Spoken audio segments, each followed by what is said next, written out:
Howdy, y'all, and welcome to Liberty Libations number 68. My name is Jake Green, joined as usual by Zach Varnell and Zane Placie, and our special guest for the day is Evan Jaqua.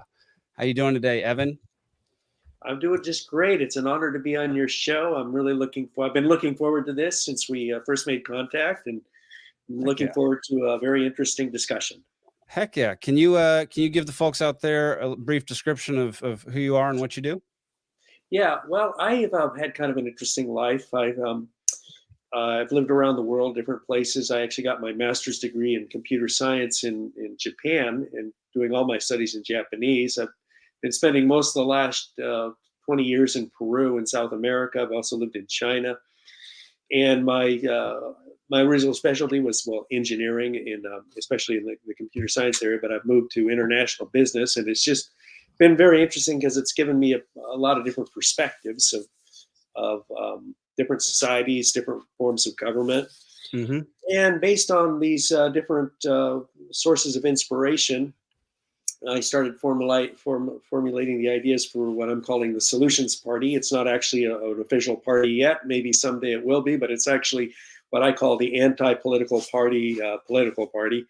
And it's just proposing some basic ideas to address some of the multiple problems that this country seems to be having, but to do so in a way that's civil and hopefully interesting, and a way that, and also fun. So that's sort of the very, very basic idea behind it. Heck yeah. I'm sure we'll get into it a little bit here in a little while. But that's fantastic.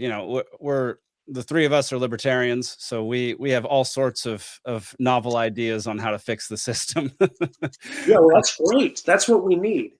It's exactly what we need. And I don't want to interrupt your show or anything, but I'll just say this: I did live in communist China. I have many friends from China, and one of the things that they said that they love about living in America is the freedom of thought, because they didn't have that growing up, and that's one of our greatest gifts. And I think we need to respect the different points of view and think of that, our diversity of our thoughts, the diversity of our ideas as our greatest strength.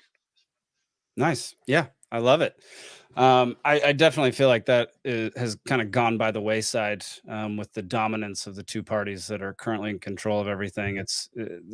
There aren't many diverse ideas being thrown around to actually fix problems here in the US. It's just seems to always be just throw more money at it and everything will be fine. But it obviously never is. All right, y'all, before we get started, today's episode is brought to you by Rabbit Eye Wine. If you live in the state of Georgia, they sell at, I don't know how many spots. I know it's on their locations map. I mean, that many spots. If you can count all did not count it. So many places you can buy Rabbit Eye Wine. You can also order it online and have it delivered to you in, I believe, 35 states. Oh, it's 135 locations in Georgia. So go on over to rabbiteyewine.com to order some, or visit your local package store. Anybody else know that those were called package stores, liquor stores? Like, was that a thing for y'all? Because my wife had no idea it was called a package store. Package store. I've never even heard of that, but yeah, I think it's the idea across. That's all that matters. Yeah, I think it's a Southern thing. I think because I grew up knowing that a liquor store was a package store. I'd never heard anybody call it a liquor store. It was only ever a package store, which is really cool. I wonder if the origin of that is like a euphemism where people didn't want to admit they were going to a liquor store. So, no, honey, it's okay. I'm just going to pick up a package. That could be. During Prohibition, we got packages to deliver. Maybe that was there we go. That came from. Mm-hmm. I forgot to Growing up, I lived down the road from a place that called themselves a package store, and they didn't sell a drop of alcohol. Like, we would go there and buy like produce that a guy grew in his farm and stuff, but I have no idea why he chose to call it that. Probably got a lot of disappointed visitors. Probably. I forgot to ask, Zach, what are you drinking tonight? I have a White Claw. Nice. Zane, Ooh. moving on. Zane. So I made some bourbon ice cream in my ice cream machine, and then put even more bourbon in that to make a bourbon ice cream milkshake. Oh my God, that is ridiculous. Evan, are you drinking tonight? I'm sorry. Well, actually, I had a lunch not too long ago, and had a couple of beers, and I tend to put a 2-drink limit on my day. So, Fair and enough. I didn't want to be, I didn't want to come into this, obviously tipsy. So That's fair. That's completely fair. I've got my usual old fashioned going. Zane's not even drinking though. He bypasses that 2-drink limit. He's eating ice cream. There is a pretty hefty amount of bourbon in here, I must say. I don't think you can boo me and then go talk about your milkshake.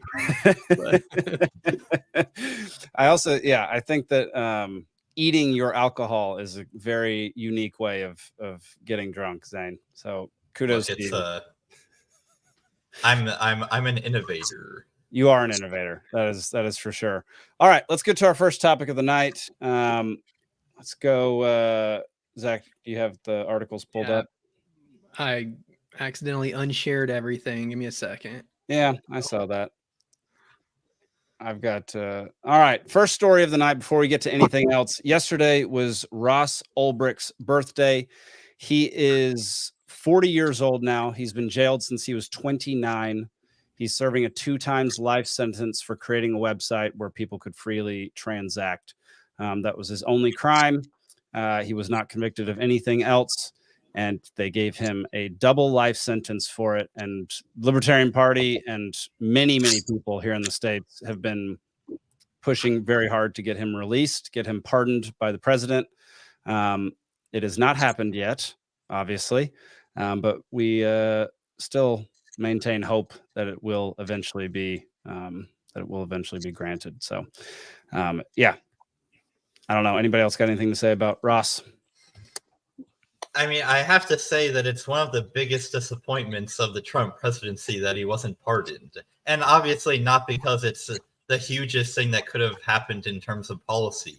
Yeah. But he had his entire lame duck period where, for as much as he constantly wants to troll the left, he could have trolled the heck out of the left by pardoning Ross Ulbricht and Julian Assange and all these other guys.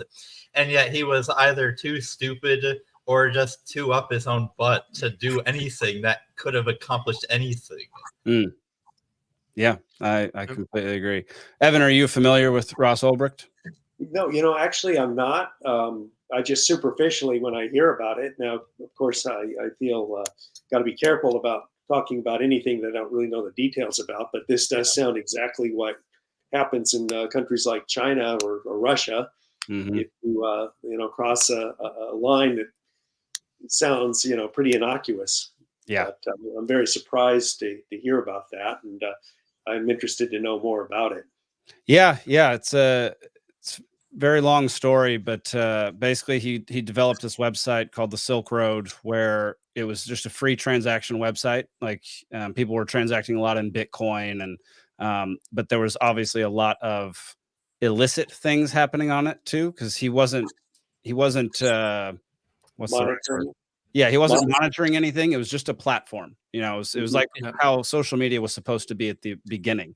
Just you build the basic structure and the people populate it and do whatever they want on it. And so that's what he did. And since there were like drugs and all sorts of illicit things happening on the website, like through the website, he got convicted for owning the website, basically. Wow. Yeah. And I do think he did moderate a little bit. I think child abuse was outlawed. Like you couldn't sell child abuse material, and maybe guns. I don't remember if guns were or not, but there were a few things that were even off limits there. Just they didn't put drugs off limit, and that was what the government was really mad about. Yeah. In terms of it being a platform, it would have been the equivalent of if in 1950 the executive of a phone company got arrested because people were planning crimes by calling each other over the phone. That's essentially what this was. He had a website where he wasn't really keeping tabs on everybody. Some people were up to no good, and then he took the fall for it. And the way that they caught him was like really nasty, like and full of trickery. Like he was on his laptop in like some kind of public library, and then two agents, I forget exactly what agency they were working for. I think it was the NSA or the FBI, or so two federal agents were essentially pretended to be a married couple having an argument, a really loud, distracting argument, and then he looked away from his laptop for like a second, and then another agent came by and grabbed the laptop so that he wouldn't have time to lock it before they could grab it, and then they got all this evidence off it. Jeez. Wow. Yeah. Yeah. It's a That's wild. the way they arrested him. He did get caught earlier because he had done something stupid, like posting on a forum with like oddly specific details that led them to the Silk Road and connected it to that username. But yeah, that's how they arrested him, I guess, so they could preserve the evidence. So, because if you close that laptop lid, you might never be getting in. Yeah. It's an interesting case. It's very sad. He spent 11, 12 years in jail now, and there's really no sign of him ever being pardoned for it. We always like libertarians always classify him in the same vein as like Julian Assange and Edward Snowden and those guys. Basically, people even deserve to be pardoned. Yeah, or even for him, like clemency. I don't think he did anything wrong or deserve prison, but if it stays on his record, whatever, as long as he doesn't die in prison. Like, I don't think it's unreasonable to be like, all right, he's now been in there for 11 years for creating a website. That's enough. Yep. Buddy says, we're all looking extra handsome tonight, just FYI. So if you were feeling down about yourself, just know that you're extra handsome today. All right, let's go to this week's big news that everybody's talking about right now. The Baltimore Bridge, the Francis Scott Key Bridge, collapses after powerless cargo ship rams into support column. 6 presumed dead. Let's click play on that. I think it shows. So at approximately 01:40 hours this morning, our 911 center dispatched a call to the Baltimore City Fire Department for a report of a water rescue in the Patapsco River in the area of the Key Bridge. At about 01:50 hours, our first unit arrived on scene and reported a complete collapse of the Key Bridge.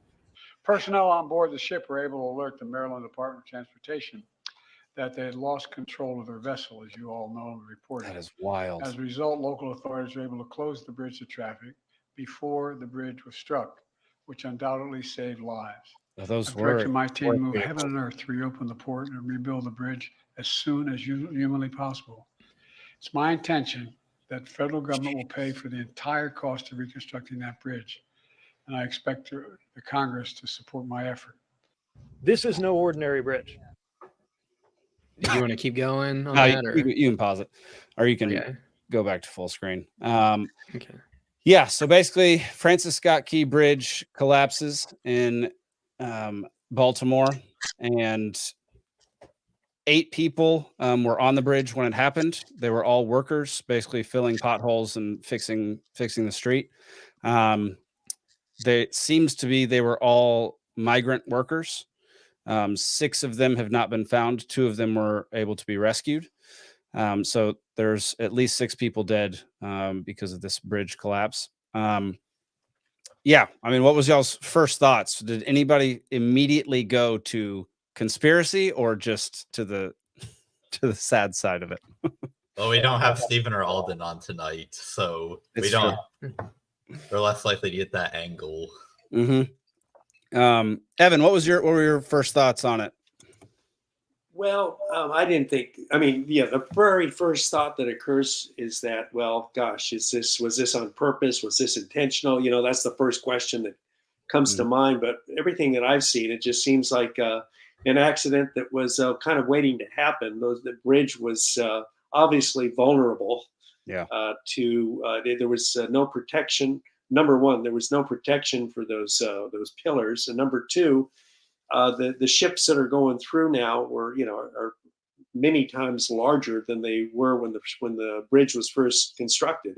Mm-hmm. And so it was really obvious that they hadn't thought of this scenario. But it reminded me a lot, as I said, I lived in Japan, of the Fukushima nuclear accident, where, if you look at historical tsunamis, like half of them occur in Japan.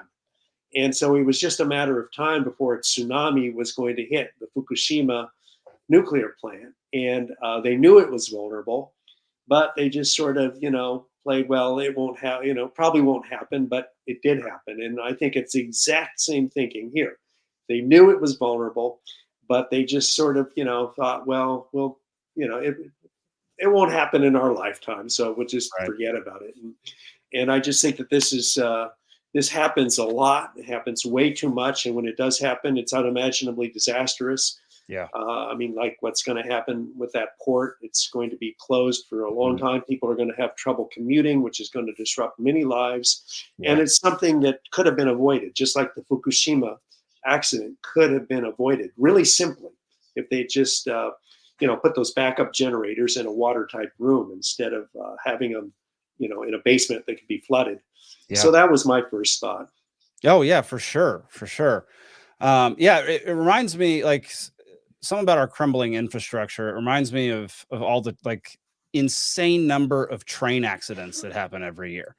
Cause we get, we heard about the one in like Ohio. Was that where it was last year? East Palestine. Yes. Palestine. Yeah. Well, that was only like the tip of the iceberg. Once you started looking into it, there's like 1,200 train accidents a year in the US. And a lot of it is due to the tracks not being maintained properly. And so I don't know, something about it. I mean, if you drive on the highways anywhere in the US, you can tell that our infrastructure is not the greatest. I think it probably used to be, but is no longer the case.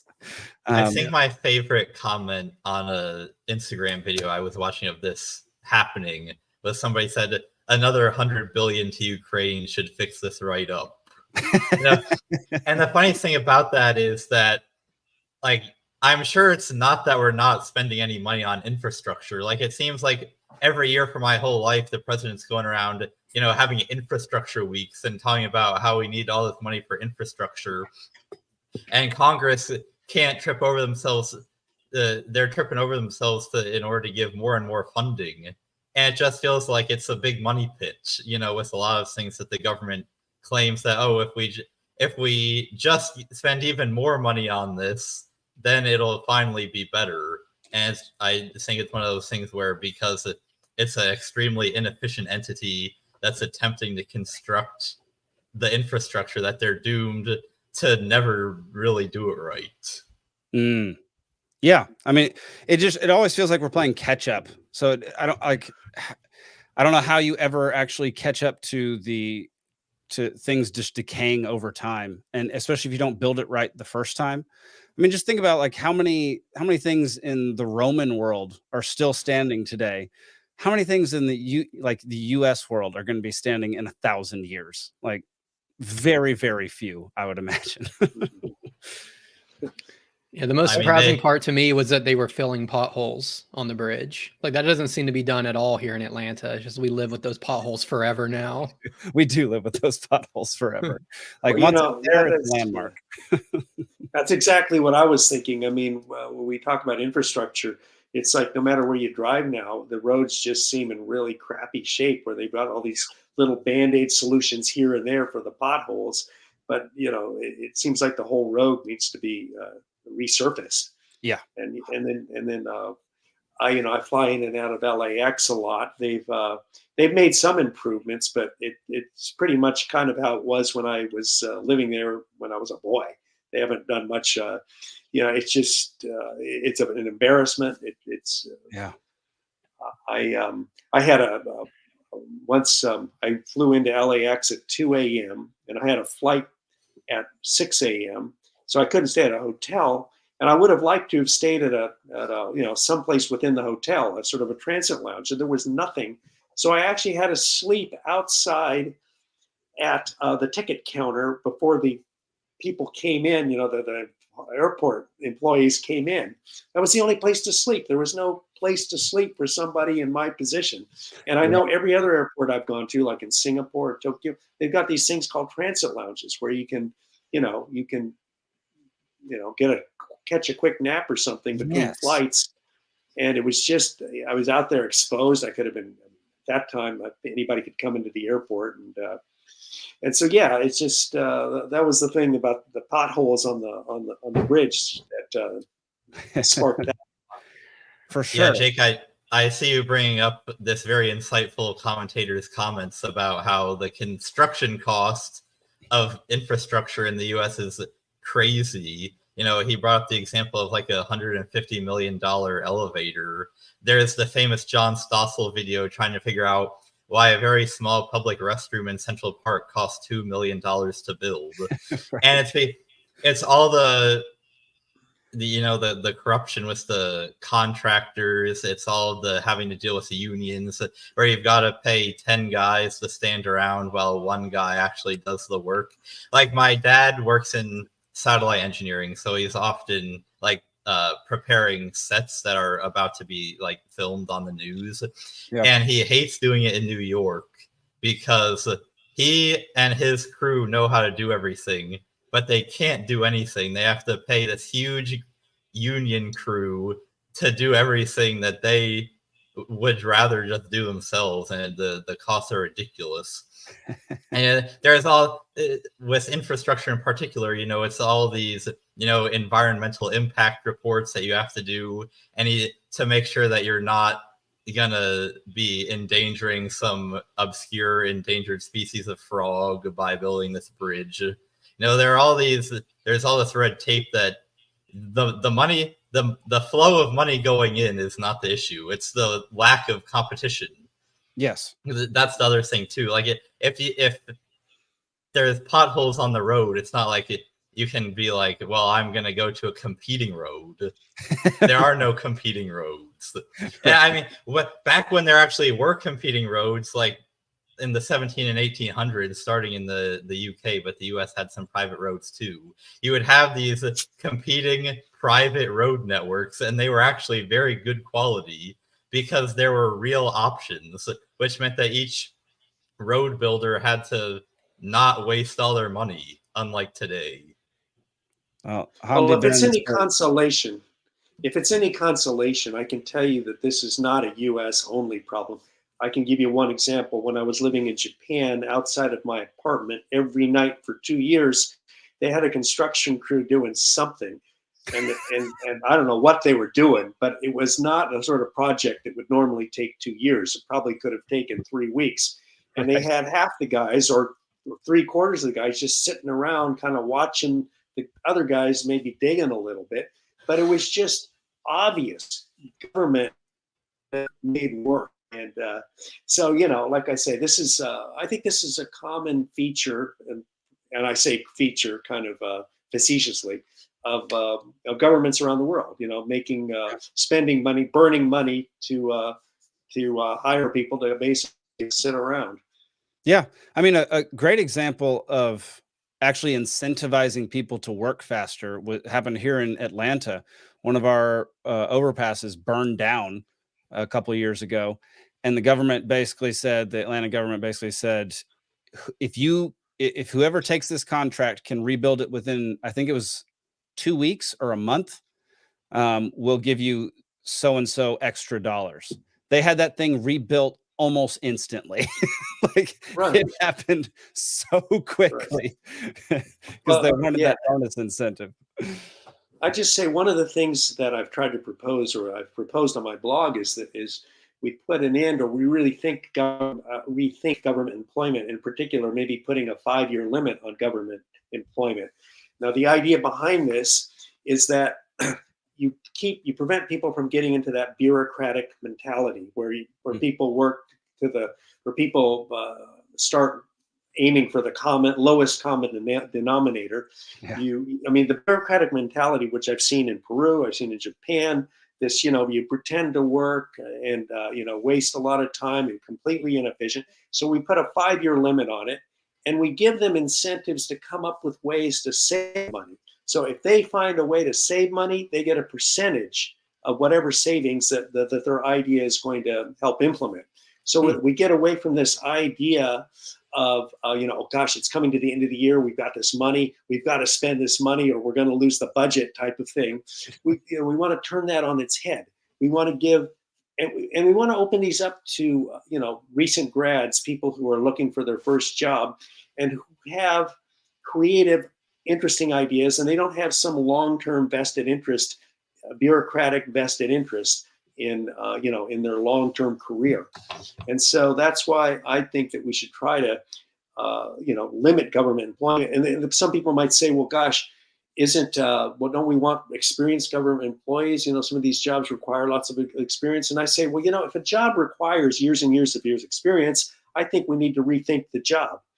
Let's make it so that you don't have to have, so many years of experience to navigate all this bureaucratic, nightmare. Let's simplify the jobs, have people come in, recent college grads, give them incentives to come up with ways to save money with no incentive, no long-term, vested interest in the organization, and then move on. And we don't have to give them lifetime pensions either. We can give them one severance pay, or just something a little extra money as they're leaving their office. But we don't have long-term, lifetime government pensions for these people either. So that's one of the things that I would like to see. I'm definitely a fan of removing lifetime government pensions and disincentivizing people from just getting into government because they know they're going to have a secure job for the rest of their life. Like that's an idiotic way to go about running a business. You would never do that. Like Apple would never just not monitor what their employees are doing and not hire and fire people based on how they're performing. But it seems to happen that way in the government every single time someone's hired. Let me just give you one real quick example. I lived in China, and in China, nobody would get fired. So you would go into a shop and the service, was awful. They would literally throw the change at you and because they wouldn't be fired. And here in the US, I went to the post office once and I saw 2 post office employees haranguing a third one because the third one was helping a woman who didn't speak the language very well, was going out of her way to help this employee. And these 2 others were haranguing her for going out of her way for helping it. It was like, you're making us look bad and we don't like that. You're not supposed to do anything extra in your job to help the employee and you're making us look bad. They were just in front of everybody haranguing this third employee. And it's just this pressure to conform to the lowest common denominator. And I've seen it elsewhere too, in Japan and in Peru. And that's why we think we need to rethink this whole thing of government employment and try to make our government a lot more efficient when it comes to spending money. That is a really interesting idea because people talk a lot of term limits, but you very rarely hear people talk about essentially term limits for the bureaucracy, because obviously there's obviously a lot of grift that happens with elected officials, but there's just as much, if not even more, grift with the bureaucrats because nobody has any idea what they're up to.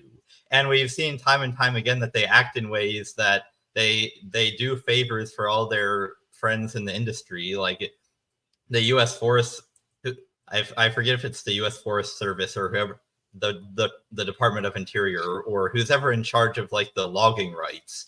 We've seen it happen where they just give out the logging rights to their friends as fast as possible so that they can reap the temporary rewards, and then they have a nice plush retirement after, because it's once they're out of their position, it doesn't matter how much of the forest is left. It only matters that they did the right favors for the right people when they were in power. So if we essentially had the equivalent of term limits for that, there wouldn't be as much time for them to establish their grift. Yes, we want to get rid of the government or this lifetime bureaucratic mentality. I don't want to dominate the conversation here. I just want to give a couple of examples that every former government employee that I've worked in, every business owner I've talked to who's worked with a former government gives horror stories because they come in with this bureaucratic mentality of playing games, political games, pretending to work, but not knowing how to work, and it seems that the government employment actually kind of spoils them, and they never quite recover. And so that's why we don't want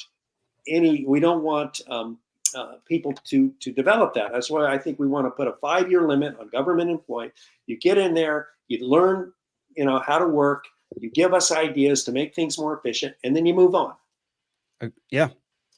I mean, I don't hate that idea. When we're about limiting the government in any possible way and having people not be able to serve their entire life in the government and help their friends constantly and help themselves I mean, sounds like a great idea. Well, yeah, not only that, I can tell you this, I've had the displeasure of working with corrupt government employees who, if you get on their bad side, oh man, they will literally I've had my business threatened by having an angry bureaucrat, a bureaucrat who actually hates me because they're in bed with the competition. And they will do everything. They abuse their power, and you're powerless to take them on because, who do you go to? With their friends, the organization that's supposed to be monitoring the bureaucrats is in the bed with the very bureaucrats. You have nobody to turn to. And, so, you're preaching to the choir here when it comes to, the evils of bureaucracies and lifetime government employment. And so I think we need to get rid of that whole concept. Agreed. Yeah, I did just want to quickly return to one of the comments that you put up from our friend in the comments about catching up to Chinese infrastructure. I do just want to point out that obviously if you just see highlight reels of Chinese infrastructure, it looks really cool, but they have a very bad habit of building roads to places that nobody wants to go, to cities that nobody lives in. So it's a lot of waste, because it's all being centrally planned and it's infrastructure that the government wants, but the people don't really have any use for. I don't know, Evan, if you have any firsthand experience with that, but I don't think we should hold up China as a good example of government infrastructure.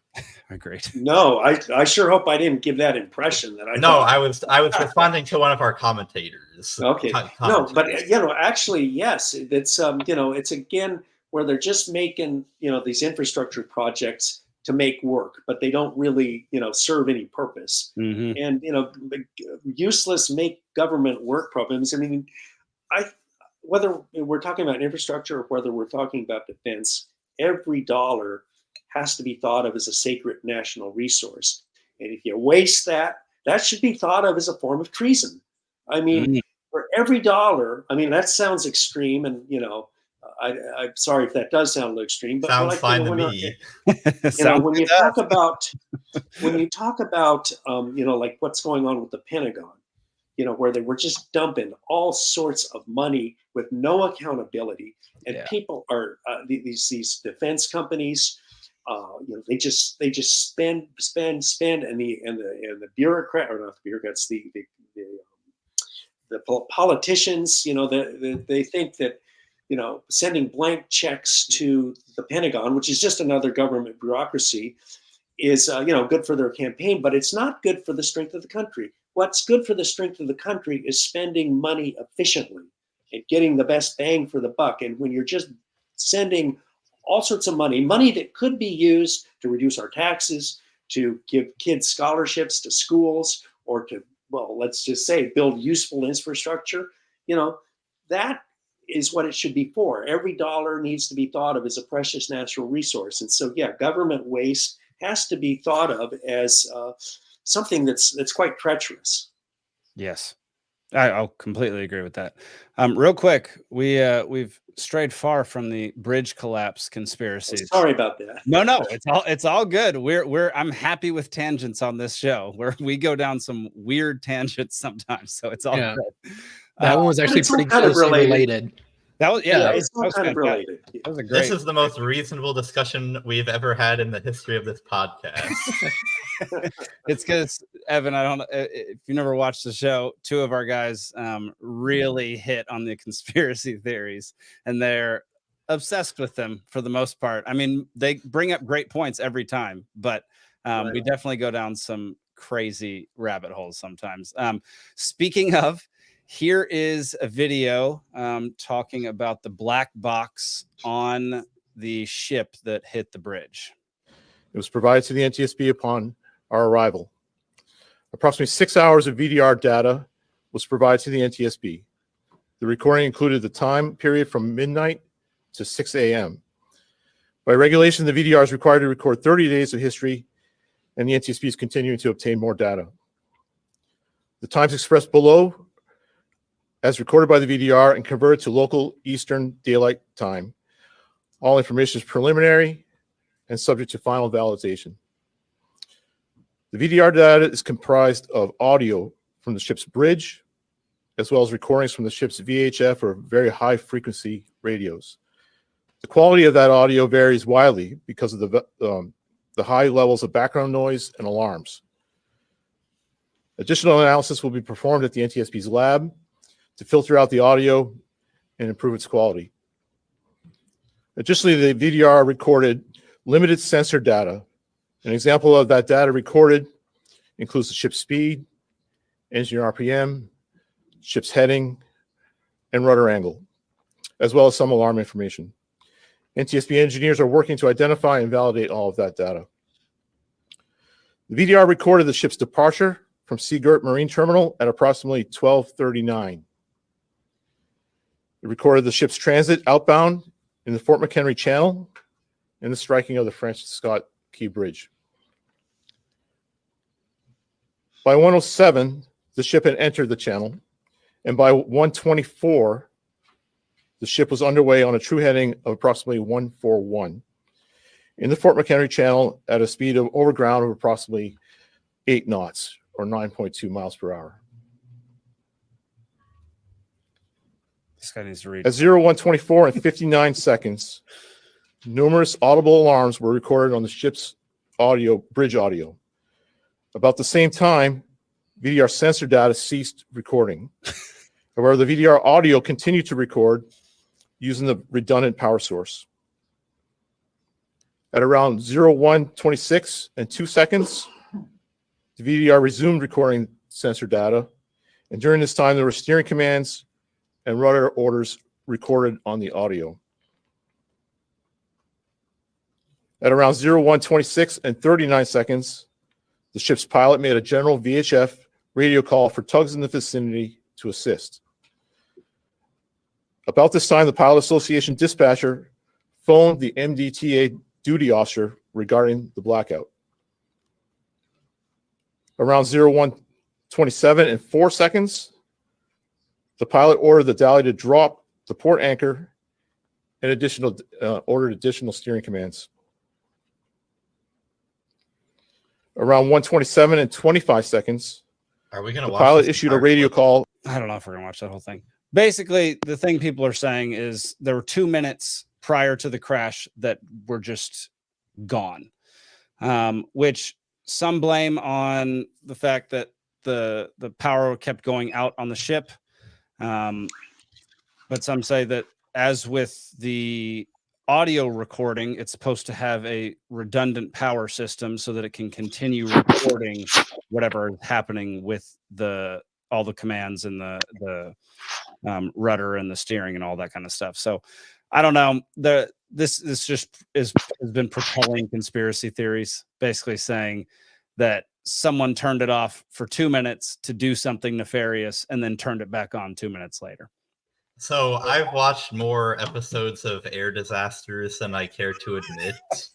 And the recovery of the black box is a big element of the show because obviously it's planes and not boats. But the idea is that the black box would contain a lot of information about the last moments of the flight, which could explain why it crashed. And, they're built to withstand some pretty bad circumstances since you want to get them after the plane has crashed. So, they are supposed to have run on backup power sources and be very resistant to everything. And a lot of the times they can find them and they can read them, but not all the time. And especially if the power is going in and out, and then, maybe something happened with the backup power as well, or maybe it wasn't set up right, or I don't know, these big container ships probably don't have as much focus on the black boxes as passenger planes do. Mm. So I'm not saying that this is conclusive proof that there was no foul play, but I'm saying that it's reasonable to think that there was just some kind of malfunction. Yeah, that was kind of my thought too. After, because DC Drano, I don't know if you follow him on Instagram. He posts some pretty good stuff, but with the message that he wrote over the video, it seemed like it was definitive that both recordings went out and all, like, basically his post was misleading, I thought, but a lot of people ran with it and basically used that to continue down the conspiracy theory route, which actually, for once, I'm not at all on board with the conspiracy theory route. And even if it was intentional, like, what are they going to shout? Execute Order 66, like, right before they do it. It's like, exactly. You would just be like, all right, guys, don't talk around the black box, but we're doing this thing. Exactly. Yeah, I mean, that was the end of what I want to talk about with that ship in Baltimore. So Hamdi Ben asks, what's the reason for the passage of that ship by that bridge? Is it a normal route? Yeah, no, I think it was a normal route. Had to go under the bridge to get to different, like, ports and shipping areas inside the harbor. Yeah, and he says the ship looked higher than the bridge. No, it would have definitely fit underneath the middle section, which is what it was going for at the beginning. You can tell from its trajectory. You can go online and watch what route they were supposed to travel and what route they ended up traveling, and it's very clear that they were going for the middle of the bridge, and they weren't trying to hit the whatever it's called. Well, the only thing that seemed a little odd to me was that apparently they lost propulsion about 4 minutes before the impact. And if it was heading toward the pillar, a ship that big was heading toward the pillar 4 minutes before it hit the pillar. I mean, even with propulsion and everything, a ship that big, you can steer it so that it would completely miss the pillar? I mean, I'm guessing it could. It just seemed that when I think of a huge ship, that it requires quite a bit of time, to get it to move even a little. And so I would have thought that I could understand if it went out, 15 minutes before hitting the pillar and it just drifted in. But 4 minutes, they should have been in a direction that would have completely cleared it, because if they weren't, even with propulsion, like I say, how could they have steered the ship? Maybe it's the ship's more nimble than I know. I'm not a ship expert, but that was the only thing that occurred to me.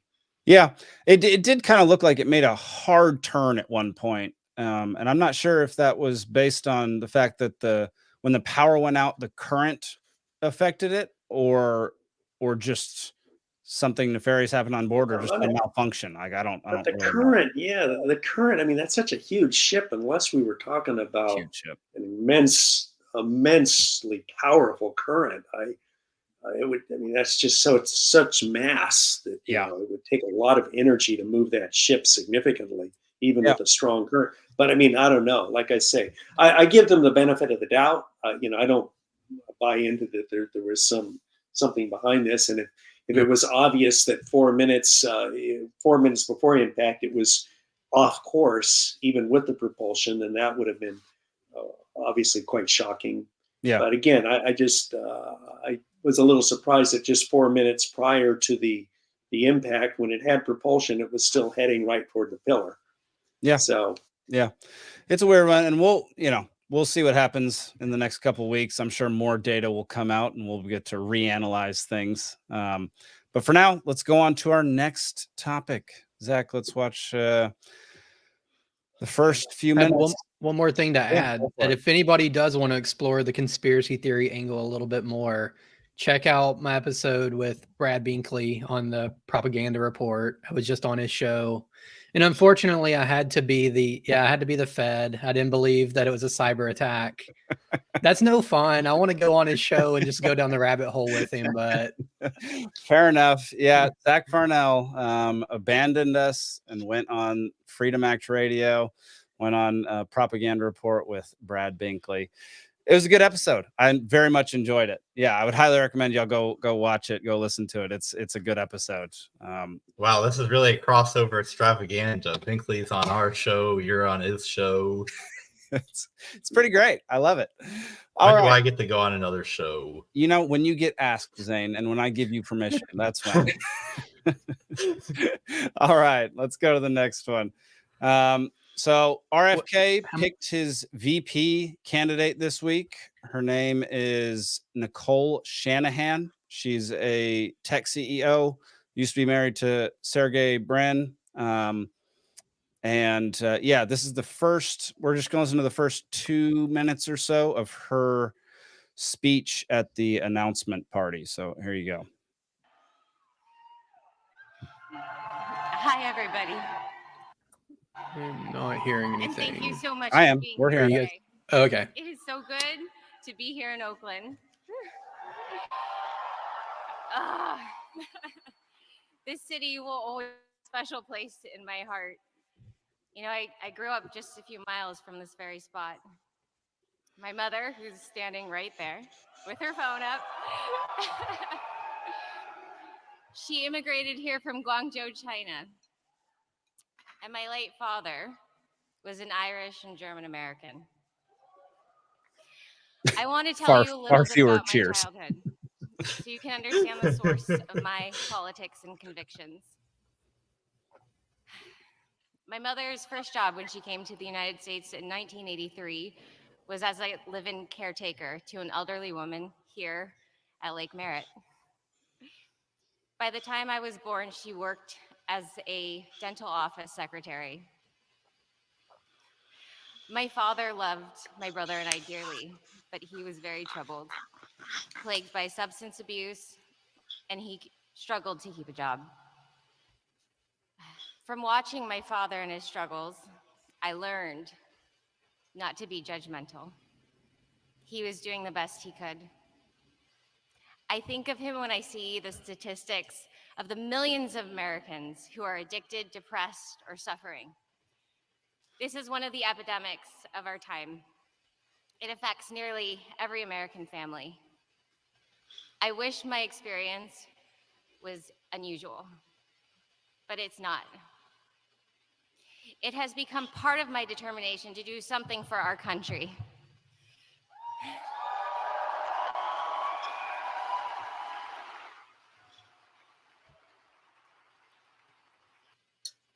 All right. Is that good? Yeah, that's good enough. I thought she got to the juicier stuff quicker, but I guess not. So his pick for his VP is Nicole Shanahan, not Nicole. Is it Nicole? Did I say it right? Yes, Nicole Shanahan. And yeah, like I said, she's a tech CEO. She's very young. She's 38. It has brought up questions of whether or not she could actually run the country if he were to be elected and somehow lose capacity to be able to actually be the president. He's been flirting with the Libertarian Party for the past 6 months or so, basically hinting at trying to get the nomination of the Libertarian Party, which would put him on ballots in every single state, which would greatly ease the problems with his campaign, because independents generally find it incredibly difficult to get on the ballot. And the fact that he chose a VP that is absurdly wealthy leads me to believe that she is going to help pay to get him on the ballot everywhere, which costs a fortune. And the fact that he nominated this person, who we'll get into some of her politics here in a bit, but she is very much has no alignment at all with the Libertarian Party. So, and basically this leads me to believe that there's just not a chance in hell that he's going to get our nomination in May. I don't know, Zane, did y'all watch any of the speech or any? I didn't watch any of the speech, but it did occur to me that if he is announcing a vice presidential nominee at this point, that he's probably not even going to try for the Libertarian nomination, because unlike the Republican and Democratic conventions, which are just glorified pep rallies, not only do we actually like nominate our presidential candidate at the convention, which has been widely reported in the stories about Kennedy maybe trying to get the Libertarian nomination because he could just show up at the convention and say, "I'm here, please nominate me." And in theory, the delegates could nominate him. But not only that, it's not a unified ticket like the Republicans and Democrats, where they already go in with the president and vice presidential pair already decided. We nominate at the Libertarian National Convention. We nominate the president, and then separately we nominate the vice presidential candidate, and that's the ticket. So if he was serious about trying for the Libertarian nomination, this fact would not escape him. Right. And I would have assumed that he would have picked somebody that would be more palatable to libertarians and not a Silicon Valley CEO that is not libertarian whatsoever. So especially, Jake, with you bringing up the point about, oh, well, maybe Shanahan's just going to foot the bill to get independent ballot access so he doesn't need to work with libertarians. I think that he's probably done with that. I agree. I did watch the entire production. It was incredibly annoying. I hated the whole thing. Like, I generally like RFK. Like I like a lot of the, I like how he handles himself. I like how he will talk to anybody, and doesn't just shut people off just because he doesn't agree with them. I like his attitude towards most people and most things. I don't like a lot of what he would do policy wise, but I thought his nomination was weird. I don't think it will help him with any particular group. Like, I don't know. Other than getting on the ballot, I don't know how this helps him politically. And he did say, it was a throwaway line in the middle of his speech that basically said, I've abandoned the Democratic Party, or the Democrat Party. I've abandoned all parties. And he just said that one little line. And I was like, interesting. So maybe he's not even going to try to go for the LP nomination. So that, I found that to be interesting. I don't really know what he's thinking with this, other than the fact that she could fund him getting ballot access. I don't know. Evan, do you have any thoughts on RFK and his whole campaign? Well, number one, I think that the money aspect should not be ignored. I mean, let's face it, if you're going to pick somebody, you probably want to pick somebody who can, provide you with the funds that you might have trouble raising on your own. And so yeah, I think from that point of view, it makes some sense. I also, I actually like it when a candidate picks somebody who has a different perspective of things. I don't like it when you have a presidential candidate, and vice president, who are basically just clones of one another. I like it when a candidate's got the courage to pick somebody who thinks differently and brings different perspectives, because I think the president is better served when he or she is surrounded by people who bring different perspectives. Number three, I think that the choice was obviously to appeal to younger voters, especially ones who like the idea of having a quote unquote a woman of color as the vice presidential candidate here. That means a lot to a lot of people, instead of what it's usually been over our history, two white guys. And so I don't really know much about her. I feel nor do any of us actually. And so I would like to know a little bit more about her, as well as Robert, as RFK. I won't deny that I just have some superficial knowledge of what he stands for. Yeah. I know that he has, one of his big claims to fame is his belief in conspiracy theories. I tend to be very skeptical of, in general, of conspiracy theories, and I can give you a little bit of reason why in a bit. But I just tend to want to see the proof in the pudding before I start going down that route. And That's fair. I mean, let me just say very briefly, as I've said, I've lived around the world. I've heard every kind of conspiracy theory you can imagine. I had one guy, a Japanese guy that I barely knew. He invited me to dinner. He spent the whole dinner talking to me about how World War II was a conspiracy, a Jewish conspiracy to destroy Japan and Germany. I had somebody tell me that the tsunami in 2004 was an American conspiracy. I had somebody tell me in 2011 that tsunami in Japan was an American conspiracy. The sarin attack in Tokyo was the U.S. Army. I have heard every conspiracy theory you can imagine. So I'm a little skeptical when it comes to those things. So just, because I've heard so many crazy. I mean, we could even make up some conspiracy theories now. I mean, right here. What? I don't know. RFK and his party, they're kidnapping kids to feed them to Bigfoot. Yes, That's fair.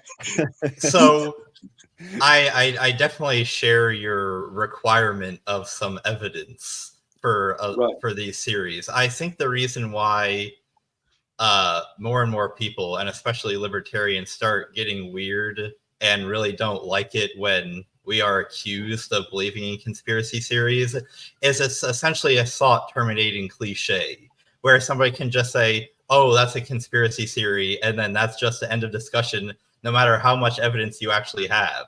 Like a lot of times, things that have been labeled conspiracy theories in the past couple of years have been, there's been tons of evidence to support them, and they've later essentially been proven to be true. Just with the pandemic and the lockdowns, if you don't think that lockdowns work, then you're a conspiracy theorist. Turns out lockdowns don't work. That's been proven beyond a shadow of a doubt. If you don't think that masks work, you're a conspiracy theorist. Turns out they don't really work. If you think that it's possible for you to get COVID after being vaccinated, you're a conspiracy theorist. Turns out you can get COVID after being vaccinated. So it's just all these things that are being labeled conspiracy theories, not because there is no evidence that of them being true, but because the media and the politicians don't want people to be able to consider them or talk about them. And the easiest way of achieving that is to just say, oh, that's a conspiracy theory. Stop thinking about that. Right. I think it's true. If somebody has concerns and thinks that something there might be, I mean, if there's something, let's face it, there's a lot of things behind the scenes that are occurring, and that it's we got to keep that in mind, and look for the evidence to bring that to light. And so I don't necessarily I listen to somebody who, I've always listened to people seriously when they do this, but or when they give me, or when they want to tell me about theories. But as you said, I want to see the evidence, and I want to see it. I want to see multiple independent sources of evidence, not just some anonymous guy on a website who's spewing out stuff. Part of the issue is there's a lot of emotion. Our country has become very tribal, and there are a lot of charged emotions. And when conspiracy theories play into those emotions or stoke those emotions, I think people are more inclined to believe them because they want to believe them. People will believe things that they want to believe. And for example, if we said we started conspiracy theory right here with all the charged emotions that are going on in our country, if we said something like, Donald Trump has got a bordello in his basement in Mar-a-Lago. Now, a lot of people are going to believe that right out of, because they want to. They want to, or Biden. We could say that, Biden, he's really a pedophile in secret, and people are going to believe that. Some people are going to believe that automatically, not because they have evidence, just because they want to believe it. It's true. And that's one thing we've got to try to, I think we need to address is we need to turn down the emotions. We need to make our elections more focused on ideas and not tribalism and emotion manipulation. And we need to make our media credible again, because if you don't have credible media, then it's a lot easier for people to start going down rabbit holes. You don't have an anchor of what people most consider to be, the truth, which is what we all want. We all want to know what is really happening. Yeah, so I would agree with you that everything that you just described would definitely be an improvement over what we have. I'm just making the point that in the current situation, a lot of the time when people use the word conspiracy theory to describe something, it's in order to shut down the debate. It's to revoke the license position that does not toe the party line about COVID or the lockdowns or about that stuff. It's to kick off anybody from YouTube that wants to, this show has gotten multiple YouTube strikes in the past for just having conversations about this stuff that we have evidence for. It's like, so we need to be very careful that we're not inviting even more censorship than we already have. Yeah. Well, I have what I like to say is the real conspiracy. The real conspiracy is there's a shadowy worldwide group that seeks to sow chaos by spreading silly conspiracy theories. Is this the That's a joke. That's a joke. That's pretty good. Yeah, I echo what both y'all said. I do think that, Evan, if we implement a lot of what you said, it would definitely make things better. And Zane, absolutely. People use the term conspiracy theory just to shut down arguments that they don't agree with and they don't actually have an argument against. And to lump you in with truly crazy stuff. Like if somebody says that they're not telling us the 100% truth about JFK, they want to lump you in with people who think lizards run the world or something.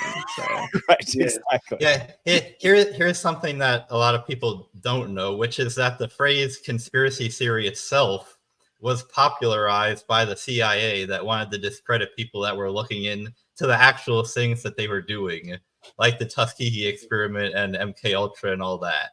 Yeah. So it's like, even the Gulf of Tonkin, where people were like, oh, if you don't believe the official narrative that our boats were actually attacked by the Vietnamese, then you're a conspiracy theorist. But it turns out that it actually was a conspiracy just to give a blank check for the Vietnam War. Exactly. Yep. Well, I will say this. This is the last thing I'll say about this, because I don't want to dominate the conversation anymore. What I do believe the real conspiracy is, and I'm being serious about this, is that we have politicians who are addicted to power, because power is the most addictive thing there is. And once you get it, you don't want to let it go.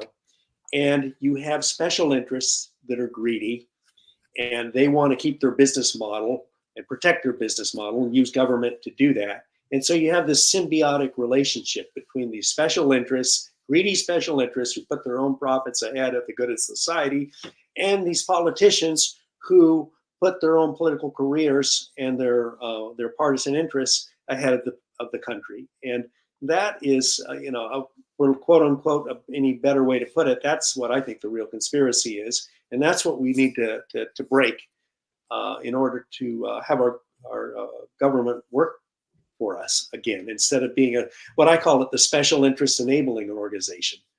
Yeah. And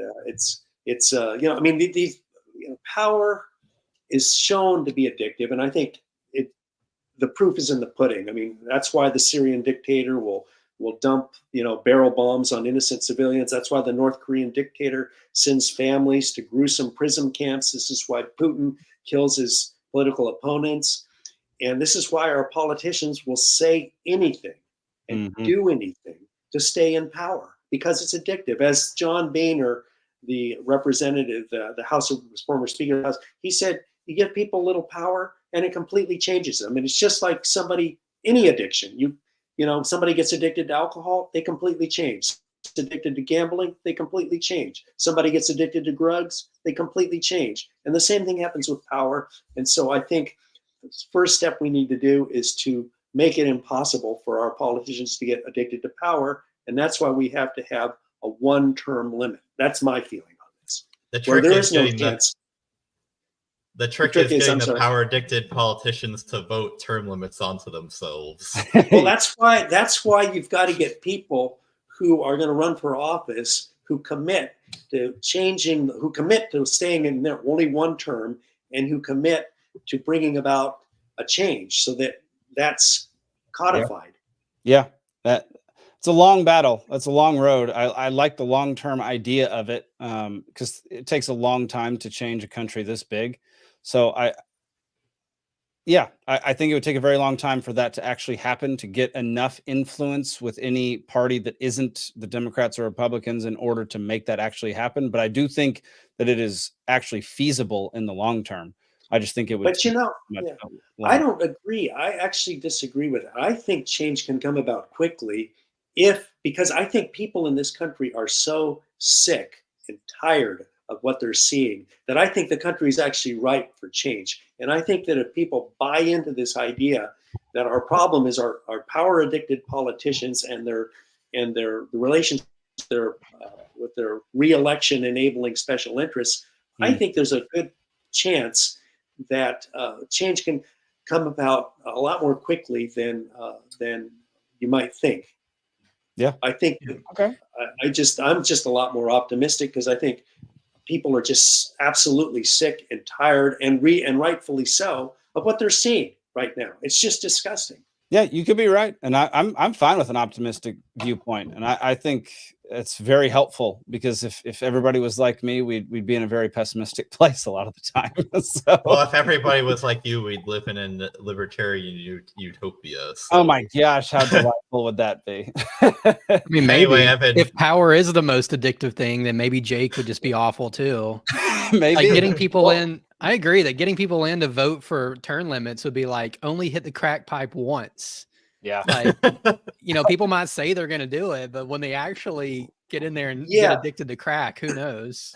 Well, that's the thing. I mean, you would have. I mean, look, if somebody campaigns on saying, "Okay, I agree, we want to make we want to change our politics so people can only serve one term," they get into office and then they say, "Well, I kind of like being here. I want to stay here."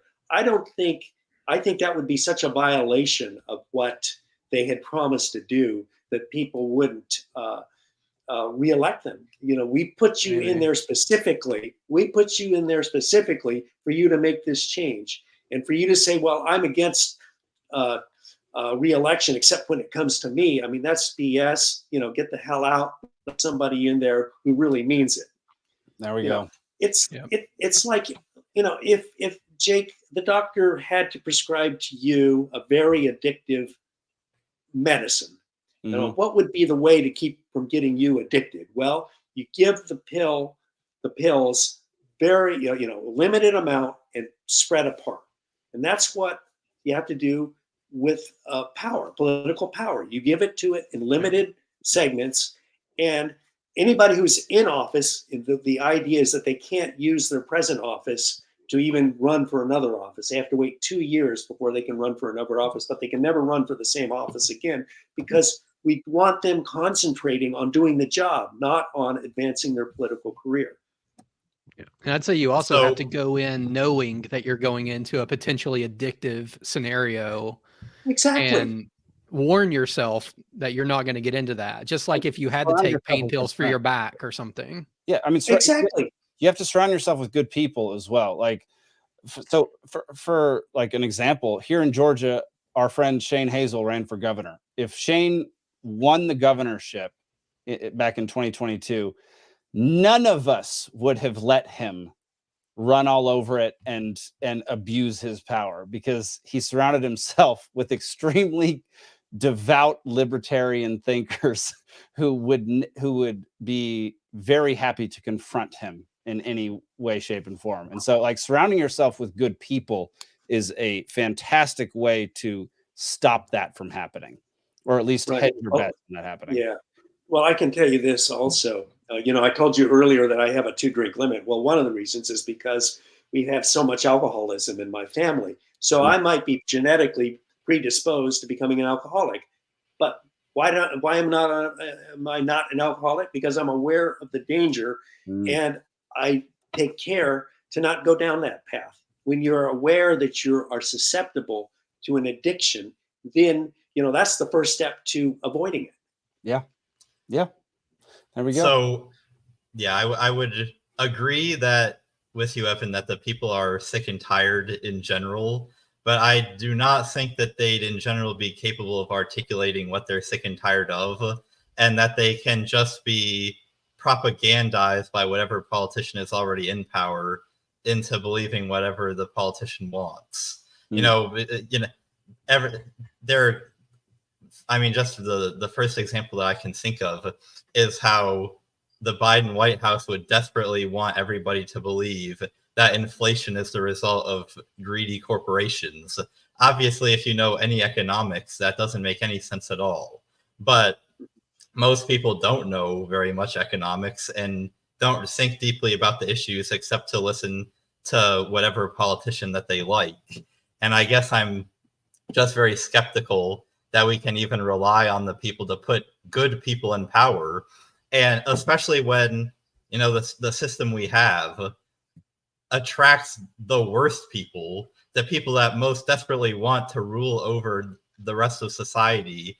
That's the kind of people that the most desire to want to enter into politics. And to think that we can get those people, we can get enough good people in power to wrestle the power away from all the bad people that are there, and that the public would have enough wherewithal to see that through. I guess I'm just very skeptical of that. See, I'm more optimistic. I actually believe more in that the people, if you talk to them straight, you talk to them in a mature way. You present ideas. You don't try to manipulate their emotions. I believe that I'm just more optimistic that more people will buy into this. And the other, I would say about politicians, it comes down also to this. If you listen to, believe in, and vote for people with zero principles who will say anything to get in office, what kind of country can you expect to have? Our politicians have zero interest or zero principles. And one of the examples I give is, forgive me if I'm dominating the conversation, I'll keep it short, but let's just talk about, how things were in the Jim Crow era. If a white man raped a black woman, well, that's just boys being boys. Boys out having fun. But if a black man raped a white woman, well, then that's lynching time.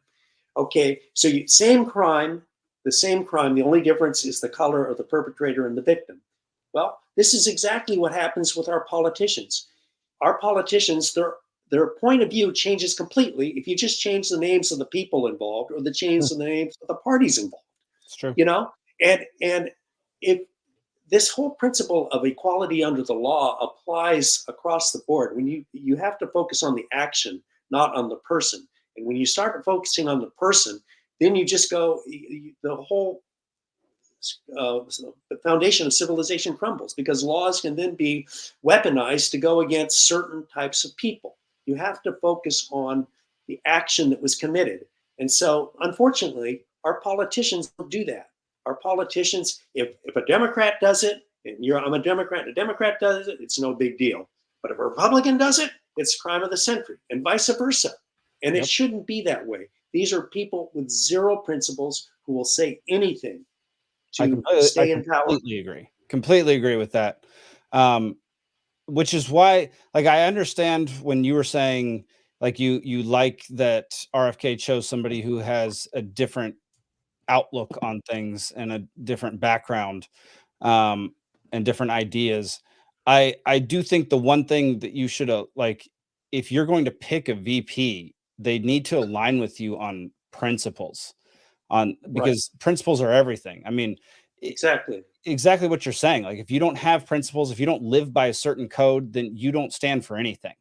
Exactly. And you'll just flip-flop immediately, which is why I don't particularly like his choice. And XTFICV, goodness gracious, get a new username, man. Asks, why did you say RFK chose poorly? I think he chose poorly if he wanted the Libertarian nomination. That was my whole point, was if he wanted the LP nomination, he chose poorly, because Shanahan is all about social programs and wants to put more money into social programs, wants more government. Apologies, there's a phone ringing next to me. Wants more money to go into social programs that actually don't end up helping anybody and end up hurting far more people. And so that's why I said that RFK chose poorly. And I know it's a terrible transition, but Buddy has the best comment. He says, trivia. Agreed. All right, y'all. We're going to be doing some trivia here for the next little bit. I'll explain the rules here in a minute. Add to the stage. There we go. All right, everybody. Welcome to Libations Trivia. Evan, I'll go over the rules here in a second. Tonight's topics are This Day in History, Famous Evans, and moles. The animal, not the tags on your skin. There are 3 rounds. In round 1, there are 10 questions, each 1 point. Round 2, there are 5 questions, 2 points each. Round 3, there are 3 questions, 3 points each. Every question is a free-for-all. The first contestant to cover their camera, to reach towards the camera, cover their camera with their hand, will be called on by Jake to answer the question. If you blurt out the answer when it's not your turn, you lose a point. If a contestant answers, they cannot give another answer until all contestants have answered. And the winner is no longer a loser. So there we go. Those are our... Evan, do you have any questions before we get started? No, I just will say this. Having lived around different places, my knowledge of trivia is pretty fragmented. So unless we're talking about, trivia from Japan and South America, I'm probably not going to do too well. But that's okay. Let's have fun. Exactly. Let's have fun. Everybody is pretty used to Zane winning at this point. Zane is the resident trivia dominator. This year, he is not off to a great start compared to last year, but he's won 5. Alden's won 3. The audience has won twice.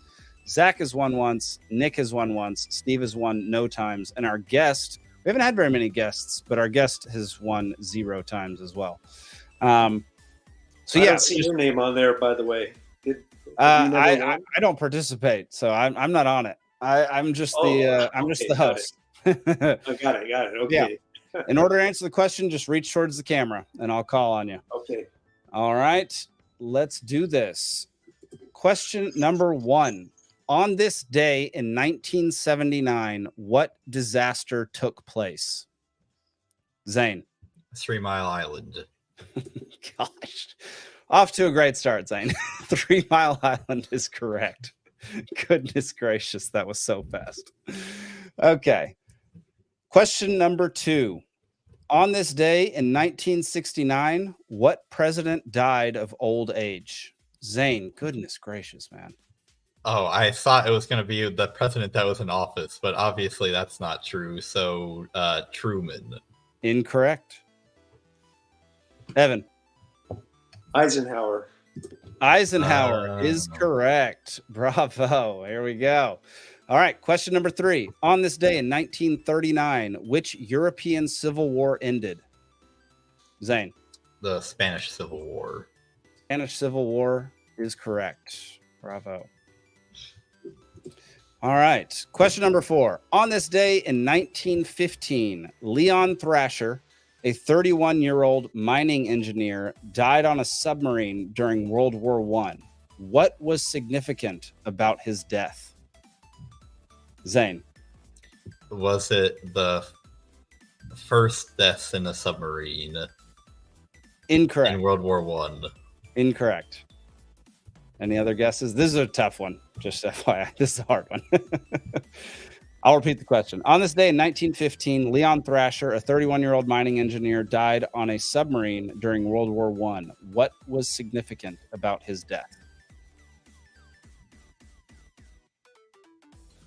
Really scraping the bottom of the barrel on this one, Jake. I know. It was a rough day for on this day in history. I will give a hint. I'm going to open it back up to the floor. Zane was on the right track with his first person to die in a submarine. Something about what Zane said was the beginning of the correct answer. First person to die in a submarine in a war? No. Good Okay. guess. Grumpy First says semen first case of the to bend. floating. That is incorrect. Zach?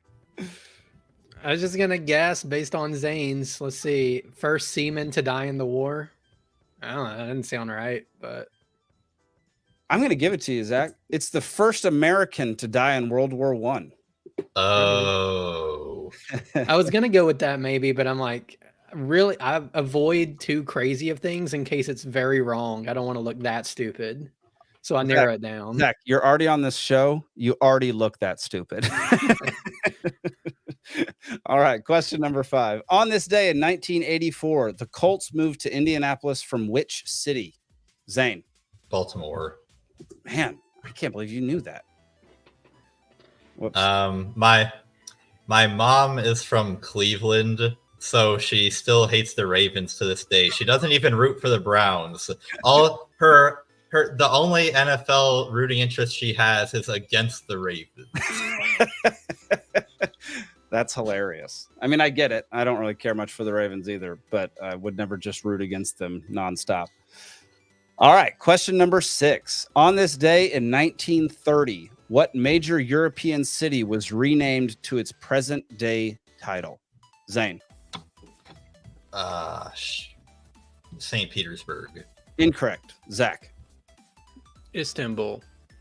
Istanbul is correct. Nice. Third name started out as Byzantium, went to Constantinople, and then it became Istanbul.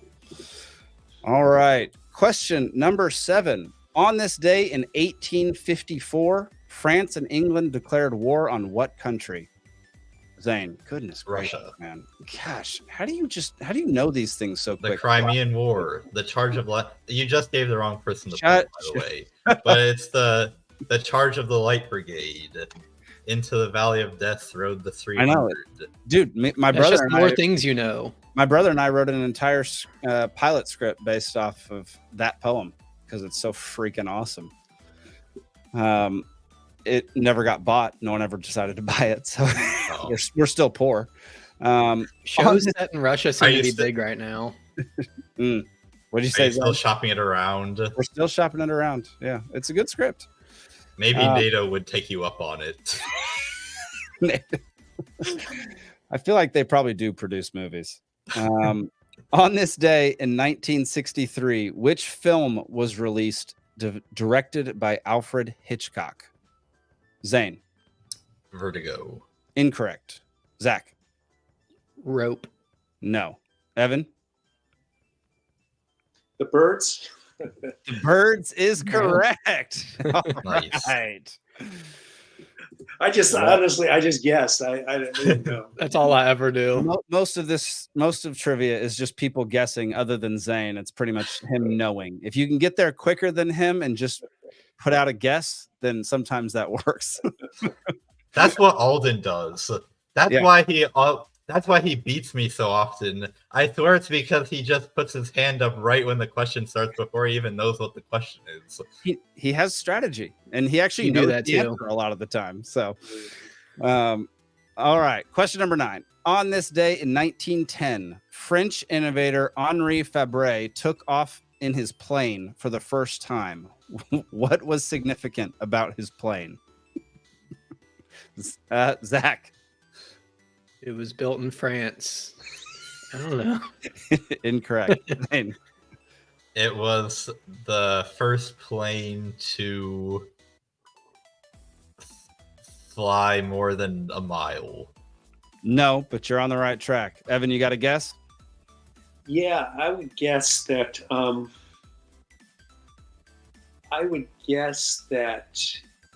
I was going to say that it. it flew, but it was very insignificant amount of distance. It was a very insignificant amount of distance. That's for sure. I think it was 487 meters is what I read.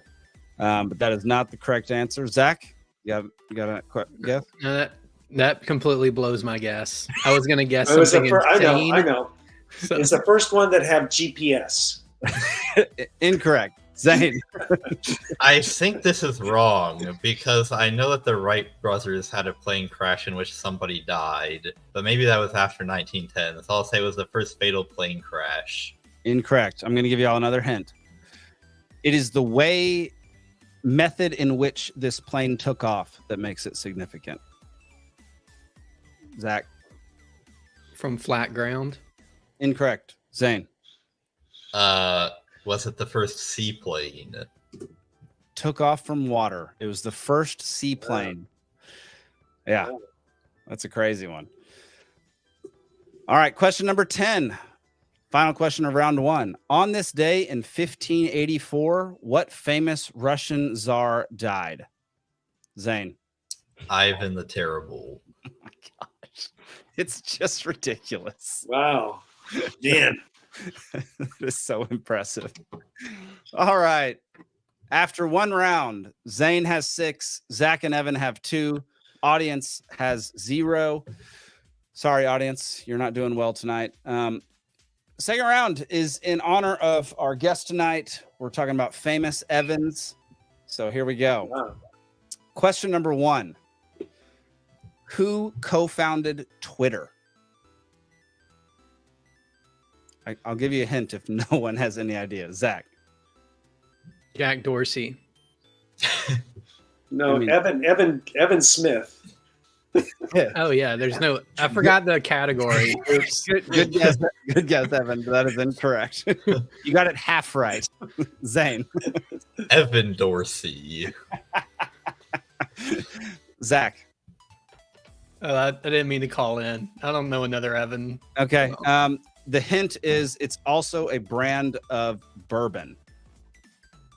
Zane. Evan Williams. Evan Williams is correct. Oh wow. Gosh. Bravo. All right. Question number 2. Evan Rachel Wood was the star of what HBO sci-fi series that received wide acclaim? Zach. Pass. I don't know. Oh my gosh. I was just trying to beat Zane. If the answer wasn't across the universe, I won't. I don't know. So. Yeah, it's not. Evan Rachel Wood was the star of what HBO sci-fi series that received wide acclaim? Zane. Just going process of elimination here, I'll say Westworld. Westworld is correct. I think that's the only big show she's ever. I don't know. I could be wrong.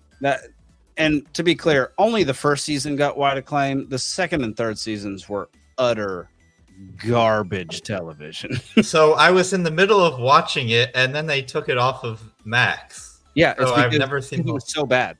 I mean, no, the first season. I'm specifically talking about the first season. It was because it was like when Warner Brothers was merging with Discovery. There was some weird tax reason why. It wasn't. They were acquiring a whole bunch of assets that they didn't want to have to pay tax on, so they had to declare that a bunch of them were like total losses. And they declared that Westworld was a total loss, but I was in the middle of watching the first season, and then it just got yanked off of HBO. So that was a little bit sad. Sad for you because the first season was fantastic. The second 2 were horrendous. They also took it off Max. It wasn't just tax reasons. They didn't want to have to pay royalties to anybody who worked on the show because they were renegotiating a deal with SAG-AFTRA. With royalties for the shows, and it became super expensive to pay people, and so they rebranded it as some other type of show. It was a whole weird political situation. Anyway, question number 3. Evan Tanner won the championship in what alternative sport based here in the U.S.? Zach. Pickleball. Incorrect. By alternative sport, I don't mean one of the big 5, basically. Any other sport besides the big 5. Zane. Oh, well, that opens it up a little bit. I was going to say cornhole, but I'll say I still don't have a good guess. Cornhole. Incorrect. It is not field hockey, Wicked Kender. Evan, you got a guess? Croquet. Incorrect. It's a much bigger sport than what y'all are thinking of. Oh, audience gets it. It is MMA, aka Oh, UFC. man. Grumpy, you got the right answer before I had the chance to put my hand up and say lawn darts. It's all the rabbit eye wine he's drinking is making Grumpy smarter. That's exactly right. Question number 4 of round 2. Evan O'Neill Kane pioneered a self-surgery, first operating on himself. What was the surgery, Zane? An appendectomy? Oh my gosh. How did you know that? Because I don't know if it was this particular guy or if it was somebody else, but I have heard of somebody who was like at the Antarctic research station. They were like the overwinter physician at the research station, and because it's so cold and bad weather throughout the entire winter, like nobody can fly there at all between April and October, and so this guy got appendicitis and because he was the only physician, had to perform an appendectomy on himself, or else he would die. Wow. That is such I was going to say vasectomy, but that would be times. the most nerve-wracking self-surgery ever. All right, question number 5. Who played Evan in Evan Almighty? Zach. Well, I was gonna say Jim Carrey, but he was God, so I'm probably wrong. No, Jim Carrey Steve was Garvette. Bruce Almighty. What's the Bruce guy's name? Almighty. I've never even heard of this other movie. Evan, you got a guess? What was the movie called? I'm sorry.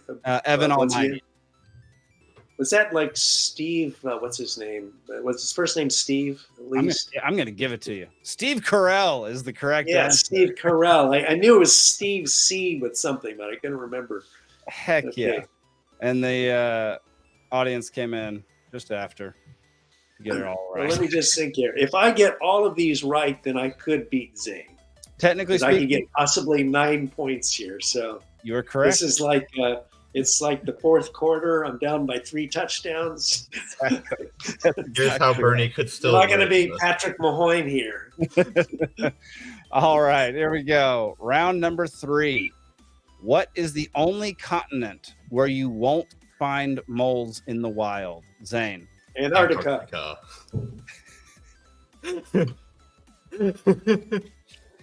You know what's funny?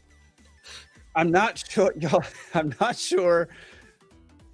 Yes, now that I'm thinking about it, you're probably correct, but it's actually Australia. Boo. Antarctica, I believe, is actually correct, though. But I think that they're also not indigenous to Australia as well.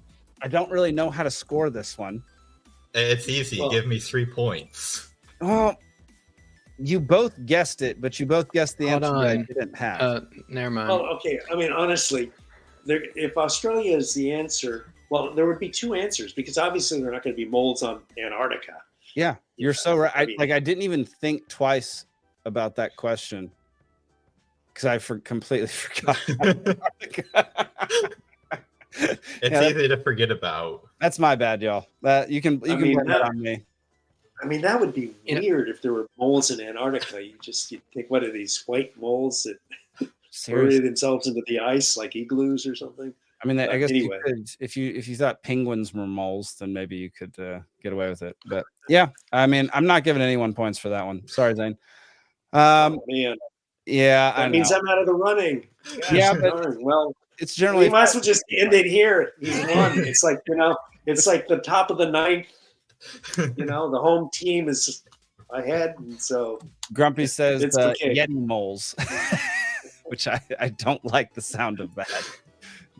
All right, question number 2: which sense is most highly developed in moles to compensate for their poor eyesight? Yeah. Zane. Smell. Incorrect. No, hearing, Oh. hearing. Oh, that's incorrect as well. Zach. Oh, I know. I know. Zach, you got a guess? It's Touch. It is their sense of touch, particularly in the snout.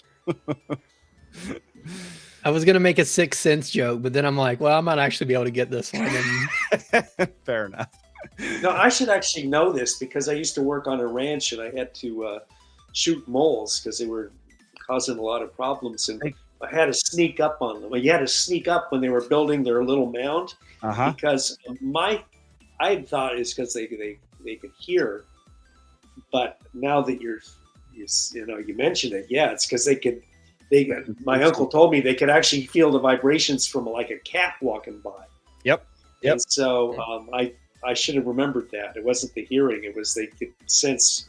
Yeah, even they're a cat. crazy little animals. They're wild. They do destroy a whole bunch of stuff. They destroyed half our front yard here in Georgia. Yeah, that's why we had to shoot them. Yep. All right. Final question.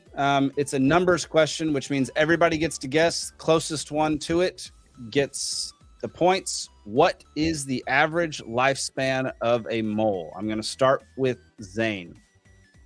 3 years. Okay, Zach. 5 years. Evan. And you can always guess what other people guess as well. You don't have to. When I worked on the ranch, it was a matter of weeks because I would shoot them. Fair enough. All right. The correct answer is 5 years. Zach nailed it on the head.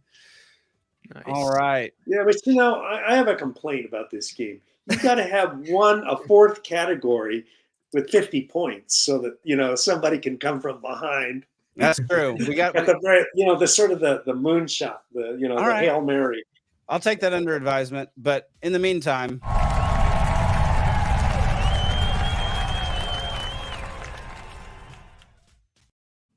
all right, everybody. Thank y'all for playing Libations Trivia.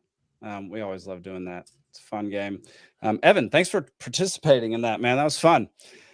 That was a lot of fun. By the way, I looked it up, and moles are found in Australia, apparently. They're not in Antarctica, and they're not in South America. Not in South America? I can't believe that. Yeah, that sounds weird, but that sounds weird. Did ChatGPT write that one for you? ChatGPT wrote that one for me. Yeah. The southern marsupial mole is in Australia. So, is it indigenous to Australia, or was it brought there? I don't know, but I don't think that was the question. So fair enough. Oh, all right. Okay. I'll learn something. Before we move on to the next topic, I have a little bit of news to share. Today, Sam Bankman-Fried was sentenced to 25 years in prison for multi-billion-dollar FTX fraud. We were on the show when this story broke. We've covered it quite a bit. We've wondered what was going to happen because he is very politically connected and has a lot of people that he knows in positions of power. So we didn't think that he would be given a actual trial or an actual conviction. Turns out we were wrong. And he's going to jail for, depending, but he's sentenced to 25 years. I don't know. Zane, you got any initial thoughts on that one?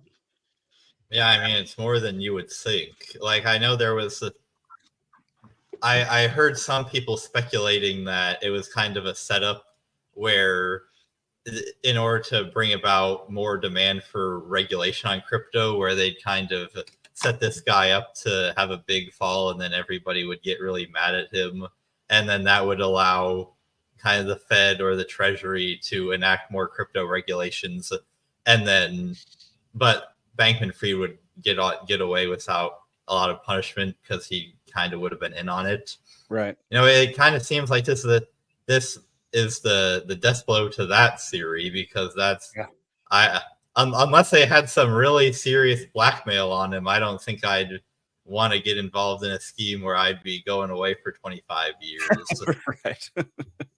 And I guess I'm glad that there are still good judges out there that can't be bought and paid for by people who are politically connected. But, yeah, and I guess we'll see what happens because people get out on good behavior all the time, and his sentence can be commuted or whatever. But it made me. I mean, obviously, I don't really like people going to prison for 25 years, but he definitely deserved it because he's just swindled people out of billions of dollars. I mean, it was just a wild story. Yeah, Evan, do you have any thoughts on that? Do you know? Have you been following that story? Yeah, well, I think I was kind of hoping for a significant penalty, and I think 25 years is good. I'm sure they'll appeal it, and maybe with good behavior. But I thought that was a good call. And yeah, the thing is I'm sure something happened with him is that you just start pushing the envelope, and before you know it, you're doing this, that, and the other thing, taking money here, taking money there, and you just become sort of almost unaware of.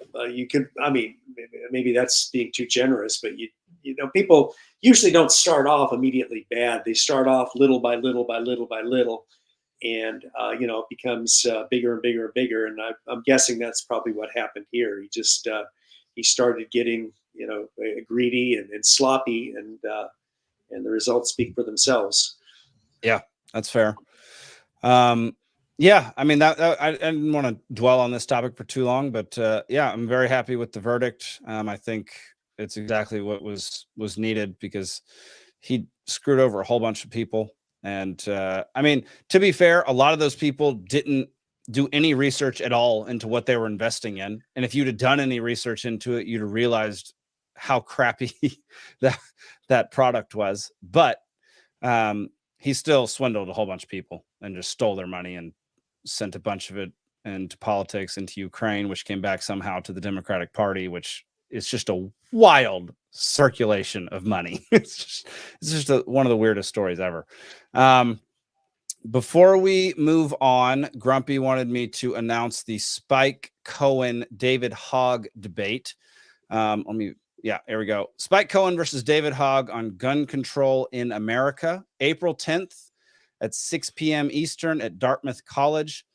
The Savannah LP, I believe, has reserved the back room at Coach's Corner. And there's going to be a bunch of live watch parties in different places. I believe we're trying to set one up here in Atlanta. It's going to be an interesting debate because Spike Cohen is a phenomenal speaker, phenomenal LP member. He was our vice presidential candidate nominee last time around. And for those who don't know, David Hogg was a survivor of which shooting was it down in Florida? Marjorie Stoneman. Yeah. And so he's been an anti-gun activist ever since then. Founder of March for Our Lives. And Spike Cohen is very much a libertarian who believes we all have the right to own firearms and be able to defend ourselves. So it's going to be an interesting debate because David Hogg, normally he's been challenged multiple times publicly online and has yet to actually take one of these kinds of debates. And to go after Spike seems like a pretty big mistake. In my opinion. He could have just accepted one from some dumb guy, but he chose Spike. He's gonna get demolished. Yeah. I mean, I've got to give I always give props to people who actually agree to debate. That being said, he is about to get demolished. Yeah. I don't know. Evan, do you know either of these guys? Well, yeah, I've heard of them, but I'm actually looking forward, and I'm hoping that he's going to surprise us. I mean, it looks like a David versus Goliath type of thing, but I really hope that he holds his own, and we can look forward to an interesting debate, with a civil debate with the ideas being presented. And let's hear things without the emotions. Let's hear let's hear a civil, interesting, fact-based debate, and let the people who listen decide which point of view they prefer. Heck yeah. And yeah, that's exactly what Spike is known for. He's not going to attack him personally. He's very civil. I interviewed him for my last documentary. The dude's awesome. He very much respects his opponents when it comes to debates, and we'll have a civil conversation. Yeah, we're working with his Libertarian Party of Georgia, especially the Free Georgia podcast, is working with his organization on some issues here in Georgia right now as well, which we've been covering in our podcast for the last 3 months or so. So yeah. If you want to go, which website was that, Zach? I think that was just Spike's Twitter. Okay, yeah. If you want to go check it out on Spike's Twitter, you can figure out where the watch parties are going to be if you want to go to a local watch party. Otherwise, I would highly encourage you to tune in, because Spike knows his stuff. David is very much an advocate for getting guns off the streets, and it's going to be an interesting debate to say the least. It's spikecohen.com/gun debate. spikecohen.com/gun debate. There you go. All right. Do we want to talk about P. Diddy? Is that something we want to talk about tonight? I really don't have anything to say about him, except that it probably won't appears take that long. he is a very weird guy. Okay. I the more I look at this topic, the less I want to talk about it, because there's not actually any real news happening with it. Let's skip it. We're going to move on to a different topic. What's the next one, Zach? It is. I'll pull it up. Sorry. I think it's the rise and fall of the dollar. Yeah, there we go. All right. For those who don't know, dadgummit. Why is that? There we go. The devolution of the dollar. All right. Fun fact: 24% of your wealth has disappeared since 2020. This chart, along with a few others that are extremely similar to it, have been going around Twitter the last few days, around X the last few days, basically showing you the effects of printing 40% of all the dollars ever printed in the year 2020. So this is what happens when you continuously add to the money supply when it is not backed by anything. The value of your currency dwindles. And over the past 4 years, it has dwindled by, according to these charts, 24%. Zane, you got any initial reactions to this? Well, I think I gave my initial reactions to this, several months ago, because we're still in the same situation that we were a year ago, when it was the case that they had printed 25% of all dollars in existence in the past 3 years. And I said that fact to a friend of mine a couple of weeks ago, and he was like, 25%, now it's 40%. So it's like, okay, guess I just need to add another 15% to the total amount of dollars that were printed in the past 4 years. So, I mean, apart from the fact that it's getting even worse, it's nothing we didn't already know. Yeah.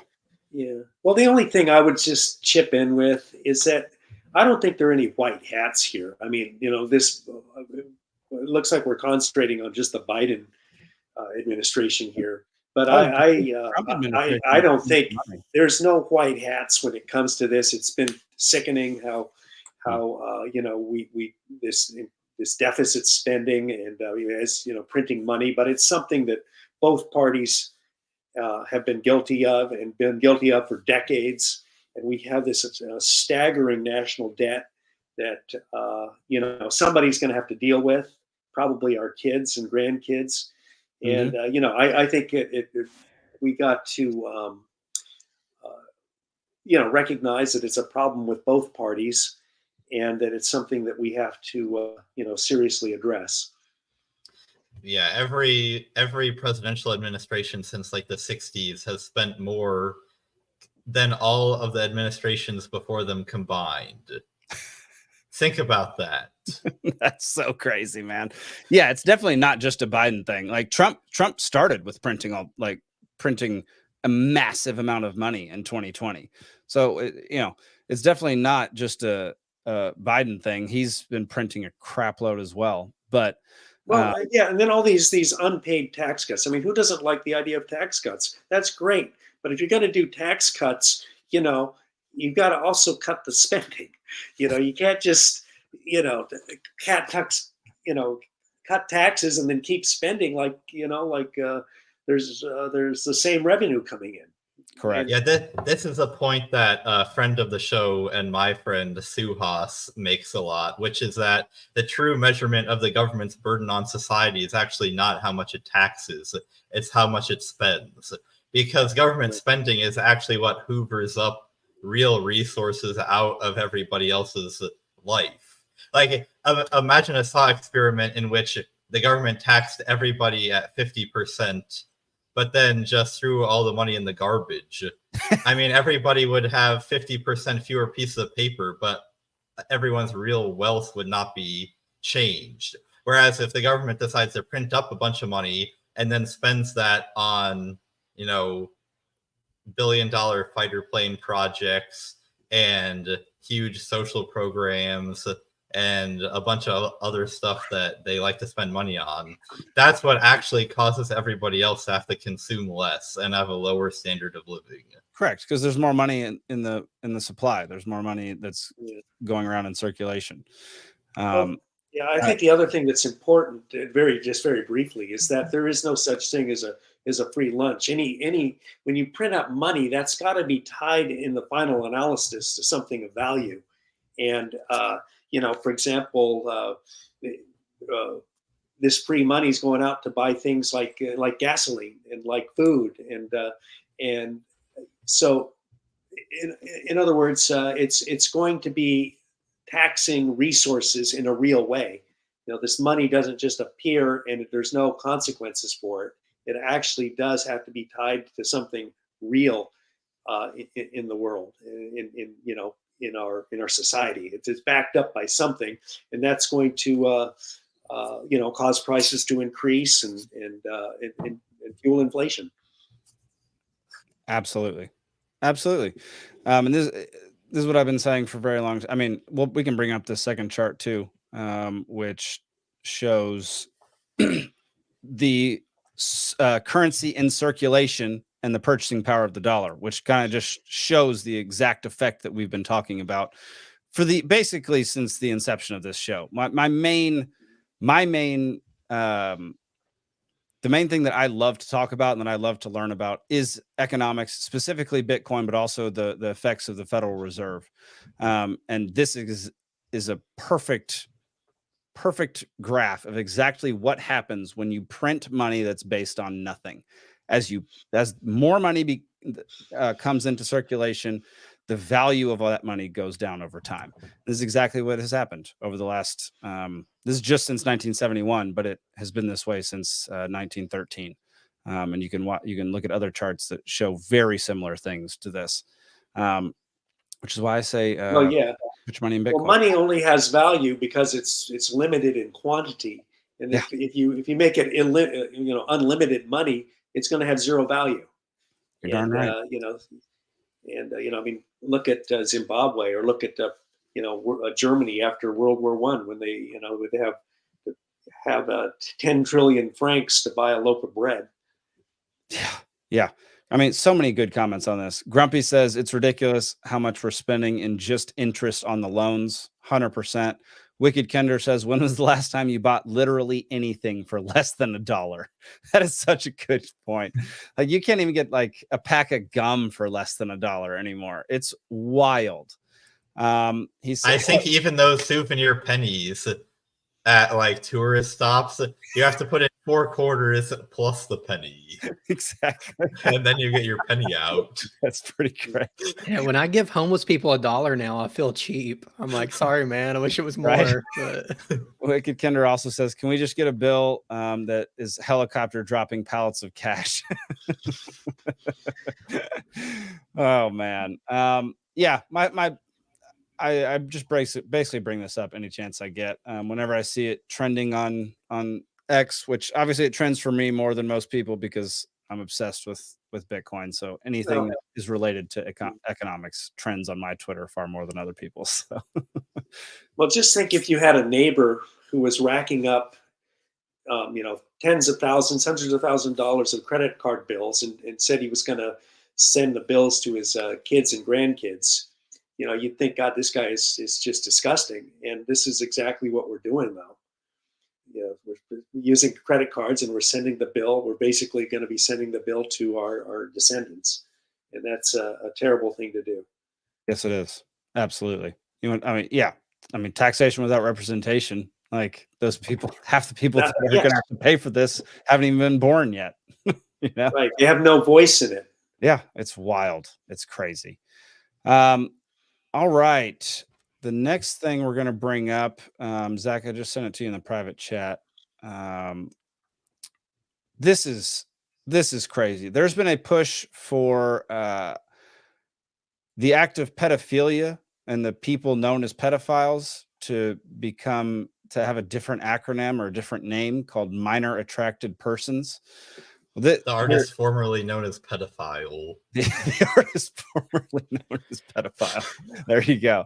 Well, this one just takes the cake for stupidity. So let's make sure it's unmuted and click play on this thing. By pedophiles. But just like pedophiles, we are not responsible for our feelings. We do not choose them. But we are responsible for our actions. And we must make a decision. It is in our responsibility to reflect and to overcome our negative feelings about pedophiles and to treat them with the same respect we treat other people with.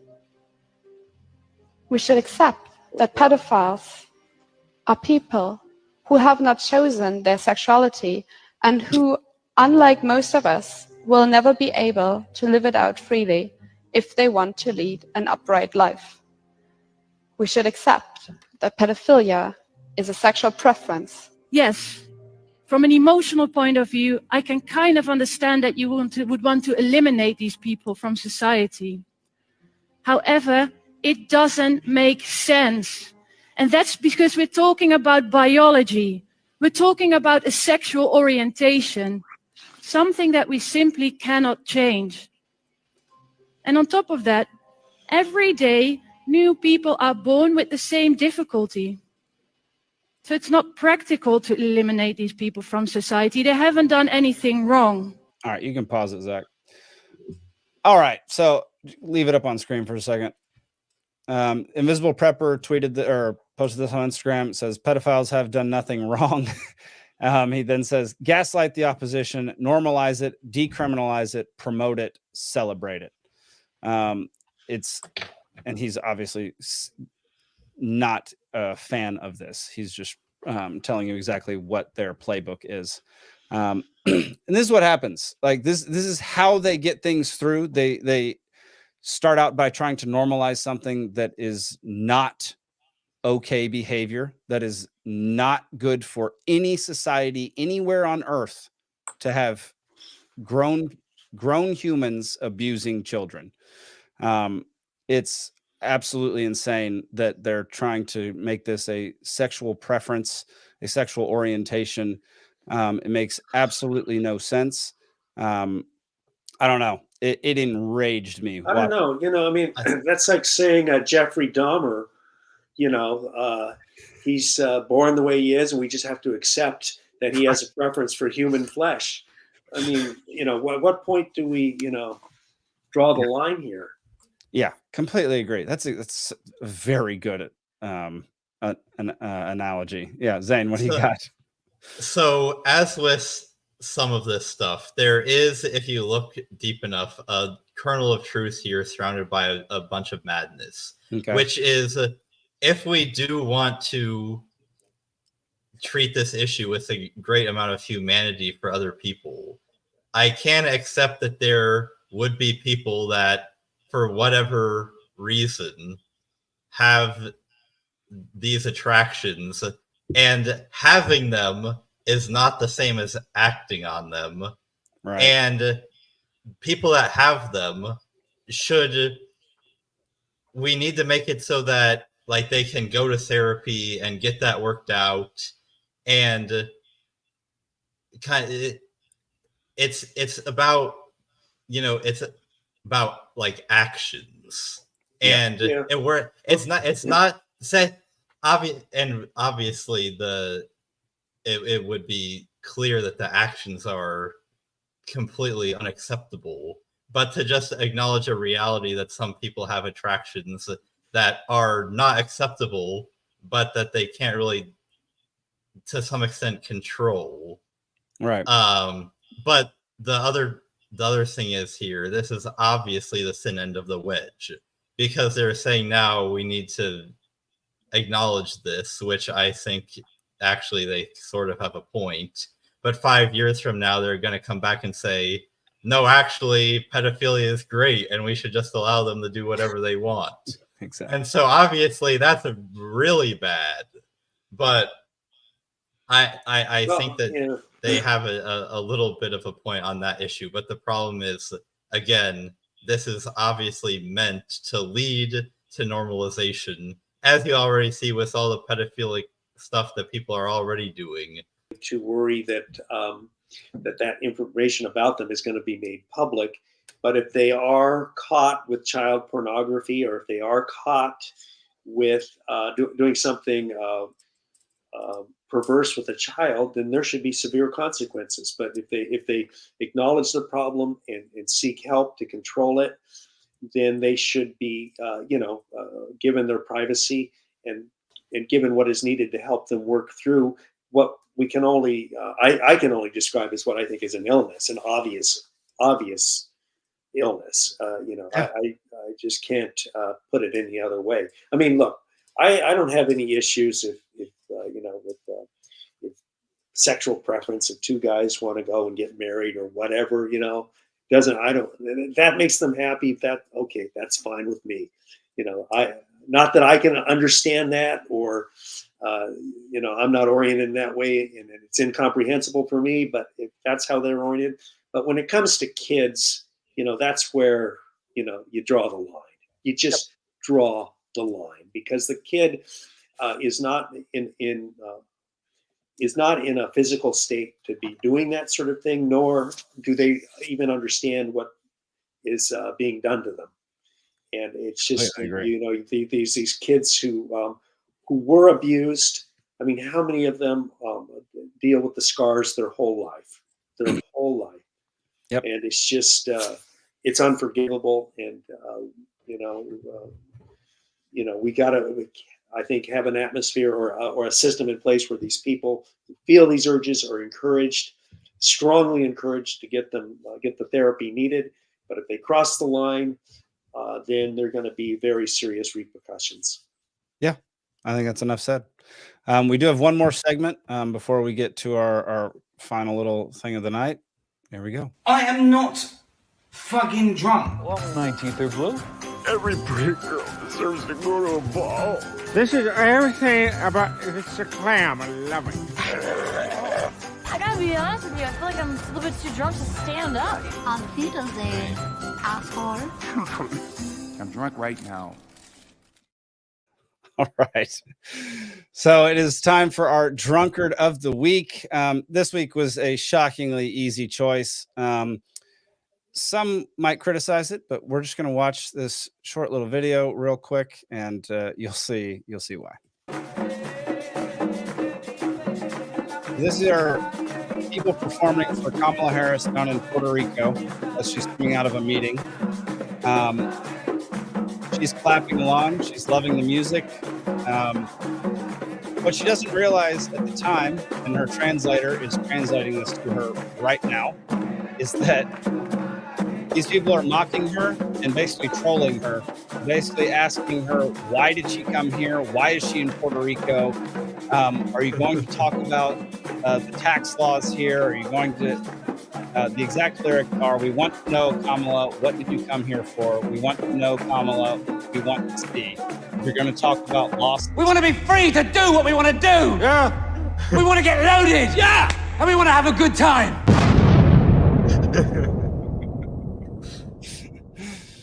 So that was drunkard of the week. Yeah, if you're going to talk about Law 60 or about the Fiscal Control Board, basically they were just trolling her repeatedly asking her over and over again, like, are you actually going to do something about what's happening in our country? Are you actually going to do something about what's happening?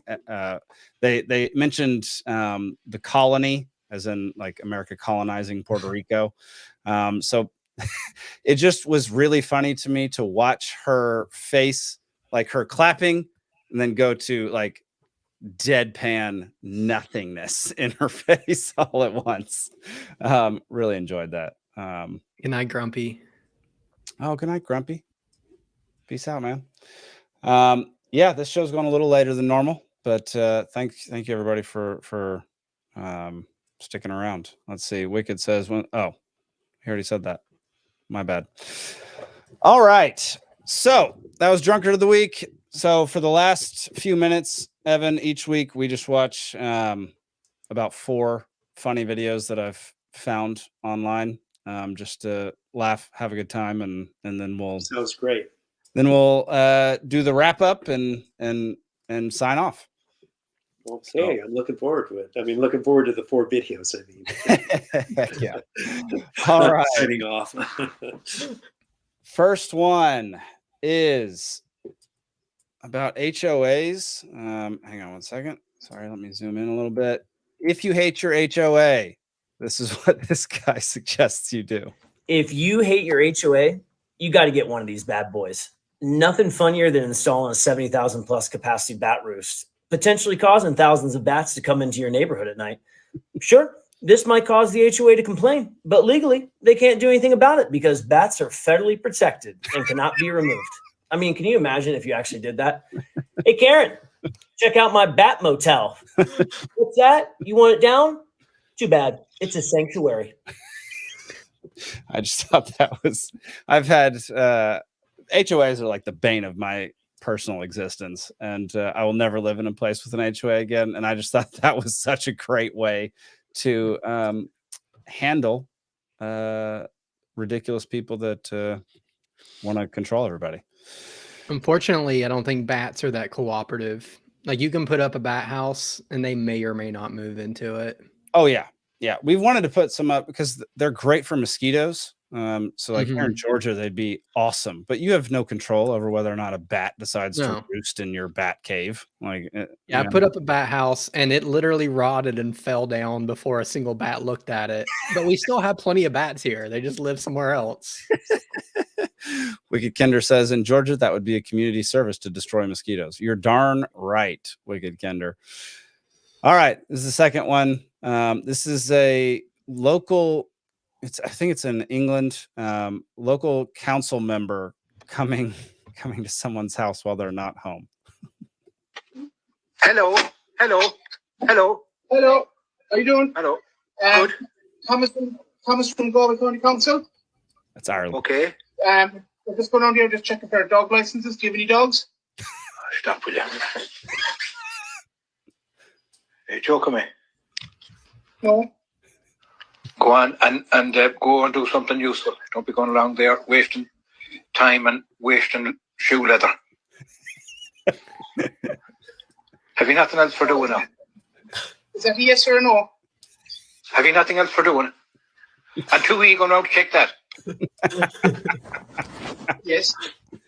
Wow. Just go in and get a life for yourself. Get a proper job.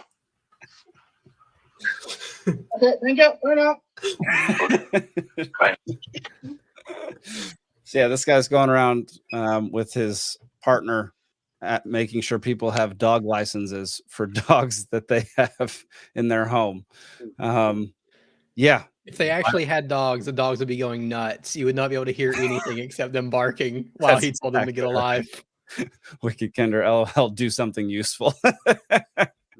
Agreed. All right. Anybody seen the latest Dune movie? No. Oh my gosh. Okay. Well, this isn't going to hit home with anybody. Whatever. Basically, you have a frog riding a snake. Which, for those who don't know, in Dune, the humans ride these giant sandworms. So, man, that went right over everybody's head. Whatever. That is Well, a toad, actually, so- I haven't seen it, but I knew there were giant worms, and There we I go. had a feeling it had something to do with that. Yeah. All right. Well, there we go. It's Evan, good. thank you for saving me. Dune is worth a watch. I'm not a huge movie guy, but I really enjoyed it. Dude, Dune 2 is so good. I need to see it. I'd say Dune 2 is better than 1, actually, and that's normally not the case. All right, we're gonna end this sequence on Ryan Long comedy, because why not? He's always hysterical. So here we go. University professor Bethany Latique has claimed that marriage promotes white supremacy, to which local resident Braden Smith responded, "Finally, someone said it. I've been trying to explain how problematic marriage is to my girlfriend for 17 years, and that by tying that knot, we might as well be tying the knot on our Grand Wizard outfits." Smith continued, "As much as I would love to take a vow to only smash one woman for eternity, it's just way too racist. You heard what the professor said. I could never do that to black people." Bar owner Jamal Green responded by saying, "I knew something about holding an expensive ceremony with this woman I've only been with for 12 years was not sitting right with me. But now I realize it's because of racism," before asking the news team how much enrolling his wife in that lecture might run him. 36-year-old firefighter Jose Lopez is quoted as saying, "I see no difference between wedding vows and screaming the N-word," and states that he also felt there might be something white supremacist about dinner with the in-laws, and asked if that professor abroad could take a look into that as well. University. So that's Ryan Long. He's a comedian. He's been on some podcasts recently, like Tim Pool, but he's got his own channel. Dude's hilarious. Does very quick-witted stand-up comedy, and puts out a ton of videos. So if you want to give him a follow, it's Ryan Long Comedy on Instagram and Twitter. It's And good. shout out to the other guy. That's Danny Polishuk. He's hilarious too. Yep. And he's bringing back call-in shows. So there we go. Well, Evan, really appreciate you coming on the show, man. It's been a pleasure. It's been a pleasure for me. I've totally enjoyed it. A very interesting conversation. I've enjoyed hearing your different points of view. It's been an honor and a real pleasure. Heck yeah. I'm really happy that you invited me to participate. Absolutely. Before we get out of here, do you want to talk about a little bit about the Solutions Party and what you're trying to do with it? And I'll bring up y'all's website real quick. Yeah, basically, these are ideas that I've formulated over the years, seeing government and politicians from different points of view, different countries. But the first thing that comes to mind is, Ronald Reagan said government is not the solution, government is the problem. And I would just refine that a little bit and say the problem are politicians. Our politicians are the source of our problems. And why are they the source of our problems? Because they get addicted to power and they don't want to give it up, and that becomes the priority. And do we really want to elect people whose priority is just staying in office and advancing partisan interests? Or do we want to have our politicians actually concentrating on doing their job and getting things done? And so that's the first thing. But real reform it's the problems that plague our country are pretty intertwined. And so I think that I've tried to propose a range of solutions. For example, sunsetting political parties. So, George Washington said that political parties are a very dangerous thing. And that's proven to be true, because we've got basically two mindless political tribes now fighting each other. And it's completely counterproductive. And it's greatly weakening what our democracy is. Our democracy, I've seen communism. I've lived in a communist country. We ought to be cleaning their clocks when it comes to China, because we have diversity of thought. They don't. So why aren't we doing it? Is because we have this mindless tribalism and this brainless partisanship, and these politicians who just have other priorities rather than serving the country. So this is basically the inspiration. So I tried to present a bunch of different ideas to reform our judiciary, to make our media reliable again, and to make our elections more robust. So it's meant to be a fairly comprehensive source or set of ideas. The idea right now is just getting it started. I'm hoping to get more people interested in these ideas, And this is just the train's leaving the station now. So, and this is like one of the first steps. It's just talking with others and getting other people's points of view and exchanging ideas. But let's make our elections about ideas, not about emotions and tribalism. There we go. I love it. Yeah. If you want to go check out his stuff, I just took down the website. What was it?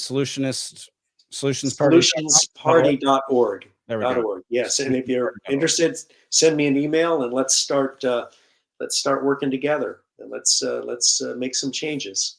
Awesome. Anything to try to fix what we currently have, I'm on board with. Yeah. I mean, it just becomes intolerable. It really is. So, all right, y'all. Well, keep in mind, this is the last week to watch this on Libertarian Party of Georgia pages. Starting next week, it will be on Peaceful Sea Productions and Liberty Libations, Rumble, and Twitter. It'll also be, I believe, on our Facebook and YouTube as well. So make sure you go subscribe. Thank y'all so much for tuning in. Really appreciate it. Evan, again, thank you for tuning in. Stick around after the credits and we'll chat for a minute. Okay. All right, y'all. Well, we'll make sure you tune in to Free Georgia Podcast on Monday night at 8 p.m. and come back every Thursday night for more Liberty Libations. We'll see y'all next week.